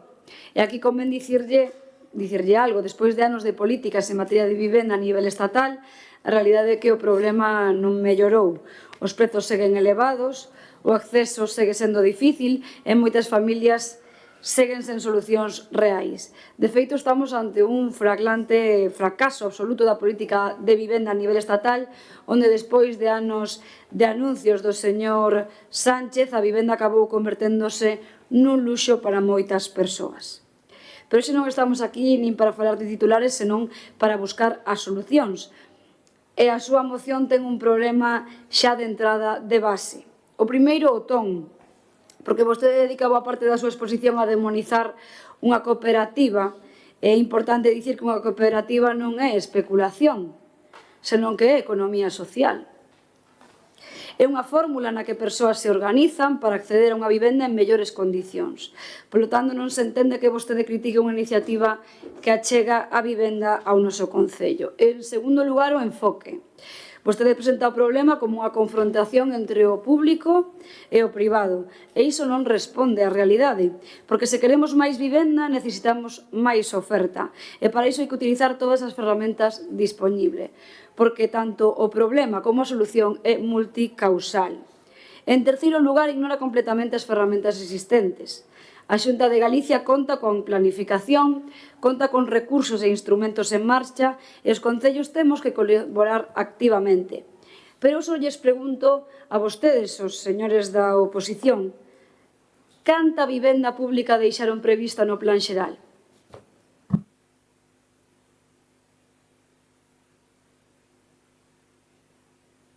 Moitas gracias, señora Fernández Taguas. Ten a palabra o señor Ucha. Nós non fixemos o Plan Xeral.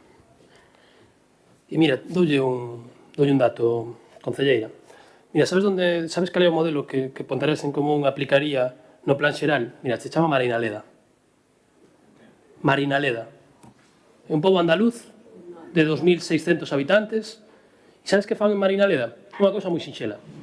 Teñen un mecanismo político que se chama Plan Xeral de Ordenación Municipal e que o que fai é colocar o chan ao servizo da xente. Se ven unha empresa que quere especular con vivenda, se trae a pleno e se dice no. É así de fácil. E cando redactamos o Plan Xeral, colocamos o terreno ao servizo da xente. Sabes canto se paga por unha vivenda en Marinaleda en propiedade? Poden vostede consultalo, Isto é información pública. 20 euros ao mes.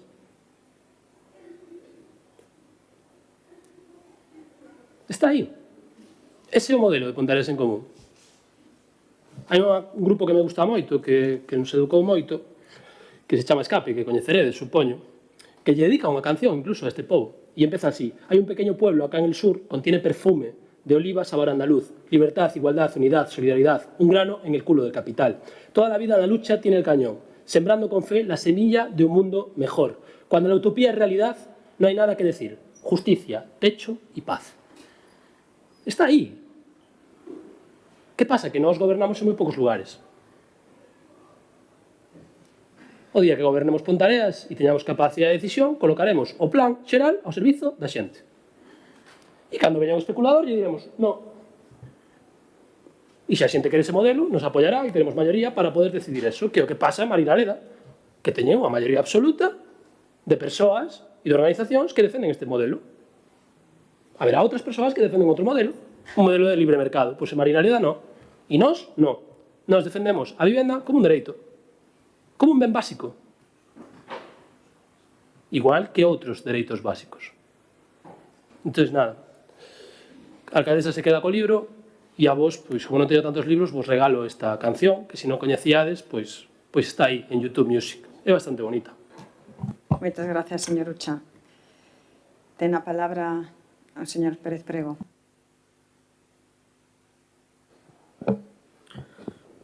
Nada, moi breve, non. O Partido Popular está claro que está instalado en todo aquilo que non lle interesa falar delo, porque as competencias as ten, desvío a tiro ao Goberno Central. Vostede, eu sei que perfectamente coñecedora que as competencias en materia de vivenda están en Galicia, na comunidade autónoma, non están no Goberno Central. O Goberno Central acaba de mobilizar máis de 7.000 millóns. Vamos a ver que fai o Partido Popular en Galicia con ese diñeiro. Igual que acaba de facer unha movilización de máis de 2.000 millóns para dependencia, vamos a ver que fai o Partido Popular con ese diñeiro. Se o problema non é que haixa diñeiro, que neste momento o hai, podría haber máis? Pois seguramente. O problema é quen ten que xestionar ese diñeiro. E ese diñeiro, en materia de vivenda, en Galicia, como no resto das comunidades autónomas deste país, está en máis das comunidades autónomas. Quen goberna a Comunidade Autónoma en Galicia? O Partido Popular. Dende cando? Non desde onte, Hubo un bipartito que durou 4 anos e fixo máis vivenda pública que Feijóo en 16. Esa é a realidade. Esa é a realidade que vostedes non queren escoitar. Entón é máis fácil decir que a culpa é de Pedro Sánchez que de exixirle ao señor Rueda ou de porse a traballar en Pontareas para adquirir terreno, se non o ten o Concello, conforme o adquiriron para outras cuestións, e pola disposición da Administración galega para a construción de vivenda pública para alugueiro asequible no noso Concello. Se instrumentos están, como vostede dice, só hai que querer polos en marcha. Non estamos dicindo que os poñan. Queren comprar terreno. Mira, os 4 millóns de euros que van a invertir en esa pista de atletismo, non sei cantas parcelas daría para comprar en Pontareas para por a disposición da Xunta de Galicia para que construíran no noso Concello vivendas asequibles de promoción pública e que se manteñan no público para sempre. O que hai é que saber priorizar o que se quere facer e está claro que en esta materia vostedes non queren regular nin participar de dar solucións aos nosos veciñas e veciños. Nada máis. Moitas gracias, señor Pérez Prego. Ten a palabra a señora Fernández. Ben, señora Fernández, igual debería explicar pois ao Goberno de Pontareas por que se publicita esta cooperativa de vivenda privada nas súas redes. O Concello non debe publicitar promocións privadas que inducen a equívocos para a cidadanía e que aparte non teñen vantaxes, ni siquiera teñen unha limitación do prezo.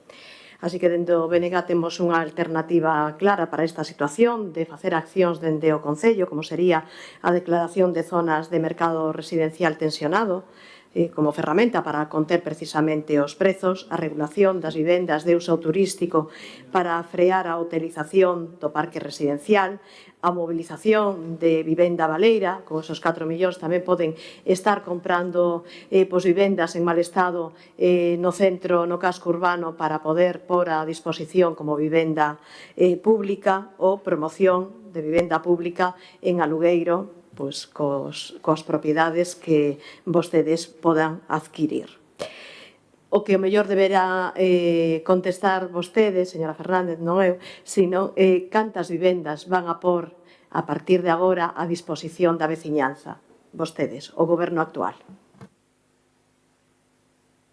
Moitas grazas, señora Fernández. Ten a palabra a señora Taboas.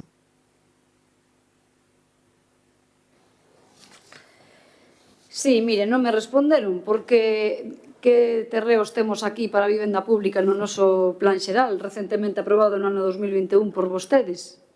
Digo eu, cero. Vostedes sí que son os especuladores, que foron os que fixeron ese pelotazo urbanístico na área de reparto de granitos, quitando toda a vivenda pública que había no plan xeral. Miren o que é a vida. Entón non veñan aquí a demandar cousiñas que vostedes recortaron, porque non é que nunca estiveran, non, é que estaban no plan xeral e vostedes as quitaron. En canto ás áreas tensionadas, xa se demostrou en diversos lugares do noso Estado español que non funciona. O que xera é moitos máis efectos negativos. Se non hai oferta, habrá menos vivenda en aluguer permanente. Enténdeno? E xa se demostrou, e nós non imos a facer eso, por suposto que non.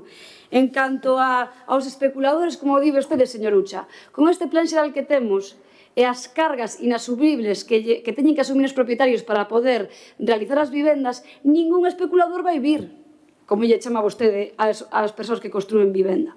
Porque vostede que pensa? Que os empresarios van a traballar de balde? Non, traballan para gañar cartos, como todos os empresarios. E benditos empresarios, porque senón a ver como iba este país. Entón, xa entrando na súa moción, primeiro punto, instar a Xunta a iniciar unha plan de vivenda pública en Pontareas. A realidade é que a Xunta de Galicia xa conta cunha planificación en marcha en materia de vivenda pública, con programas, con financiamento, con instrumentos activos para incrementar o parque de vivenda.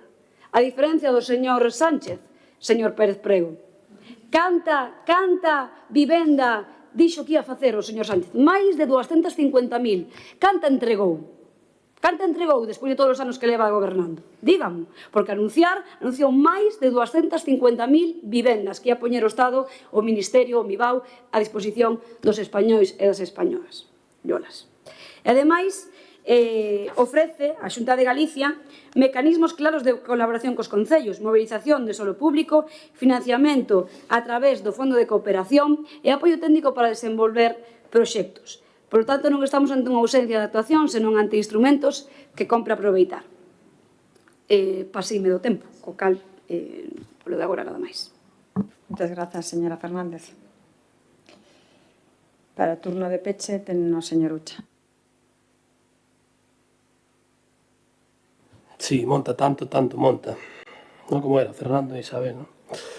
Claro, que cando falamos de vivenda discutides o PP e o PSOE, claro, que vais a discutir? Se lo dais toda a vida co mesmo. Claro, es que vostedes mesmos o decides, es que non hai solución sinxelas, sinxelas, estou dando un exemplo. Pero mira, Silvia, vostede concedía o urbanismo. Vostede truxo aquí, creo que xa 2 ou 3 modificacións do plan xeral. Traia unha modificación do plan xeral e especule, no bo sentido da palabra, especule e coloque o terreno ao servicio das xentes. Volvo a dicirlle, Marinaleda utiliza ese mecanismo. Claro, cando vostede dice benditos empresarios, vostede pensa que a vivenda é un ben de consumo, un produto máis, co que se pode sacar cartos. É dicir, vostede pensa que a vivenda é como vender gusanitos. De verdade está comparando vostede a vivenda con un ben de mercado ordinario? Vostede non entendeu nada. Mira, recomendolle un informe recién publicado por Intermón Oxfam. Se chama Habitar la incertidumbre, vivienda, juventud e malestar estrutural. De verdade, fágalle un repaso. E claro, que veña o Partido Socialista a falar de solucións de vivenda, home, es que o anterior goberno a falar de solucións de vivenda, home, es que evidentemente por eso vos contestaba a vos e non a nós. Claro, como non vos van a contestar? É que teñen razón. É que non deixastes no plan xeral esta lógica, porque vos creedes noutro modelo de vivenda. Pero es que compartides. Aquí hai 20 concelleiros que comparten o modelo de vivenda. Hai 20. Ou polo menos as organizacións políticas. Nos defendemos outro modelo de vivenda radical. Nos defendemos o intervencionismo en materia de vivenda.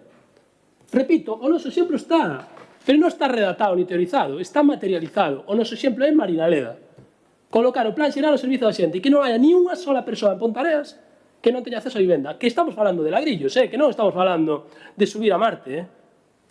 Entonces, evidentemente vais a discutir e evidentemente vos vais a reprochar. Es que levades defendendo o mesmo modelo. Es que a organización que goberna o Estado, esa organización, a maioría dos seus diputados e as súas diputadas, teñen intereses na vivenda. Por eso non se transforma o mercado de vivenda. Porque o Partido Popular e o Partido Socialista están de acordo en esa materia. Entonces, hombre, falamos agora de intervencionismo, benvidos ao intervencionismo. Pero de verdade, cando teñamos a capacidade de gobernar, gobernemos pola xente e coloquemos a vivenda onde hai que viver e especulemos co plan xeral, pero especulemos a servizo do ben común, que é o que fai Marinaleda. E fagamos o que fan esa xente cos capitais, pero fagamos coa xente. É facilísimo. Temos mecanismos para facelo. Moitas grazas.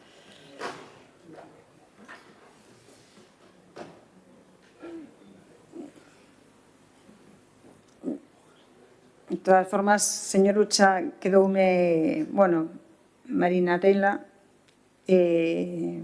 imagínome que cando vai ao pleno refírese a modificación puntual do plan xeral, non? Que leva 2 anos como mínimo. Vale. Non, creía que era inmediatamente xa aprobaban. Bueno, pasamos a votación. Votos a favor? Abstencións? Votos en contra? Si me permiten medio minuto, me ausento medio minuto e veño de volta. ¿Sí? Gracias.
Bueno, graciñas. Sí, perdón.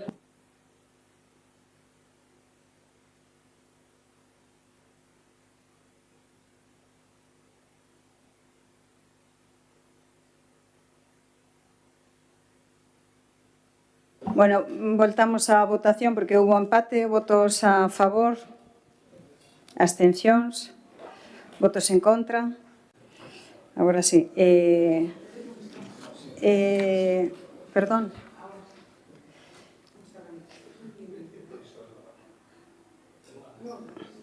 Están todos os grupos a favor de pasar a rogos e preguntas?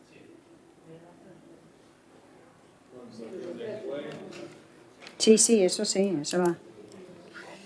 Bueno, pois, dación de conta dos decretos ditados no período comprendido entre 16 de maio e 17 de xuño e o expediente 7.313, petición presentada... Bueno, isto ainda non. Pasamos a... O señor concelleiro de Desbroces está de baixa, como saben. Pasamos entón a rogos e preguntas. Rogo presentado polo concelleiro Manuel Lucha sobre a creación dun programa de actuación conxunta que poña en valor o noso patrimonio. Ten a palabra o señor Lucha.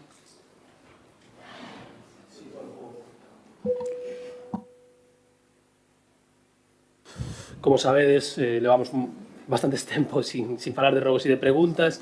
Este é un rogo que vimos arrastrando desde xullo de 2025 e, bueno, basicamente non me vou a estender, pero basicamente é que, bueno, consideramos que hai unha carencia en materia de patrimonial e que o que rogamos é a posta en valor do noso patrimonio coa creación dun programa de actuación conxunta en todo o noso patrimonio que se traduza en accións destinadas á súa correcta sinalización, mantemento e actividades de difusión entre a cidadanía. Moitas grazas.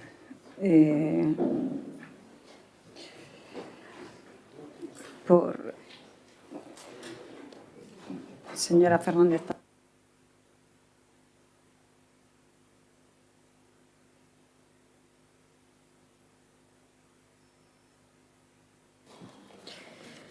Ponteareas ten un patrimonio histórico, arqueolóxico e etnográfico de enorme valor e a súa conservación, protección e posta en valor debe ser unha prioridade para calquera goberno. Neste sentido, queremos trasladarlle que tomamos nota das súas propostas e tamén dicirlle con claridade que este goberno é plenamente sensible a esta cuestión e que xa estamos a traballar nesta liña. Estamos a desenvolver actuacións de recuperación e posta en valor de distintos elementos do noso patrimonio, tanto no ámbito etnográfico como no histórico, e combinando intervención directa, colaboración con outras administracións e procura de financiamento. Hai proxectos xa redactados, actuacións en marcha e outras en planificación, como a recuperación de elementos singulares do noso patrimonio, entre eles a boca do túnel do Cofurco ou outras intervencións de maior entidade como a Ponte dos Remedios, a nosa Capela dos Remedios, que están ambos no noso escudo, e do mesmo xeito seguimos traballando en colaboración pois con outras administracións para avanzar na recuperación doutros espazos patrimoniais de relevancia, como é a Fábrica da Luz. Pero máis alá das actuacións concretas, o importante é que esta liña de traballo actúe con criterio, prioricemos estas intervencións que sexan as viables, garantir o mantemento no tempo e avanzar de forma progresiva na posta en valor do conxunto do noso patrimonio. Por lo tanto, señor Ucha, compartimos o obxectivo, estamos xa traballando nesta dirección e, por suposto, o imos a seguir facendo. Moitas grazas, señora Fernández Taguas. Pasamos ao seguinte rogo, que é rogo de Ponteareas en Común sobre atender as demandas das mulleres de forma personalizada e confidencial. Ten a palabra, señor. Vale, este rogo é de setembro de 2025, como sabedes, hubo unha decisión por parte da Consellería de Benestar Social de trasladar o CIN puntualmente ao Parque da Coruxeira. E, bueno, pois aquí explicamos claramente, non? É dicir, o que é un CIN, creo que non hai que explicalo, non? O que deberá ser un CIN, creemos que non hai que explicalo, o Centro de Información á Muller, polo tanto, se traballan e se intervén con unha perspectiva de anonimato e con unha perspectiva moitas veces delicada. É unha das principais factores de risco, non? Dos Centros de Información á Muller e o seu acceso. Somos coñecedoras de que é o principal problema que temos moitas veces, non? Que as mulleres que necesitan o servizo non acuden e, claro, decidir cambiar a súa ubicación a un sitio que é abertamente visible, consideramos que non é positivo, e ben é certo que este rogo se fixo en setembro e que agora, ao mellor, podes ter máis información para saber se hubo unha diminución ou non do acceso ao CIM derivado deso, pero nós considerábamos que non debería ser así. Se ben é certo que os rogos tardan en tratarse no pleno, tamén é certo que sodes coñecedores e coñecedoras no momento que entregamos o rogo, que, polo tanto, tendo en conta a lógica que vimos que ven sucedendo nos diferentes plenos, o mellor sería boa unha contestación por escrito cando se demore un pouco para saber se está ou se va a ter en conta ou non. Entón, bueno, basicamente o que solicitamos é valorar unha nova localización para que se garantan sempre os principios de respeto e confidencialidade, privacidade e anonimato, e garantir que o CIM de Ponteareas sexa un espazo de orientación, de apoio psicolóxico, de asesoramento xurídico e servicios de intervención social de forma totalmente gratuita e confidencial, ofrecendo oportunidades ás mulleres vítimas de violencia machista ou en situación de vulnerabilidade e ás mulleres que o precisen de sentirse a salvo e acompañadas durante a procura do seu benestar. Moitas gracias, señor Ucha. Ten a palabra a señora Plana. Bueno, yo creo que pues se trabaja en el CIN en el área de la intervención individualizada y confidencial y en el área comunitaria, eso está claro, ¿no? El tema del traslado fue por problemas serios en la rehabilitación del edificio de servicios sociales y que se demoró, pues bueno, hubo muchísimos contratiempos y se demoró más de lo previsto. En principio se pensaba que la obra iba a ser entregada en noviembre del 2025 y estamos en junio del 2026 y no hay fecha de entrega todavía, ¿vale? Entonces, efectivamente, primero fue para la ludoteca, porque estamos...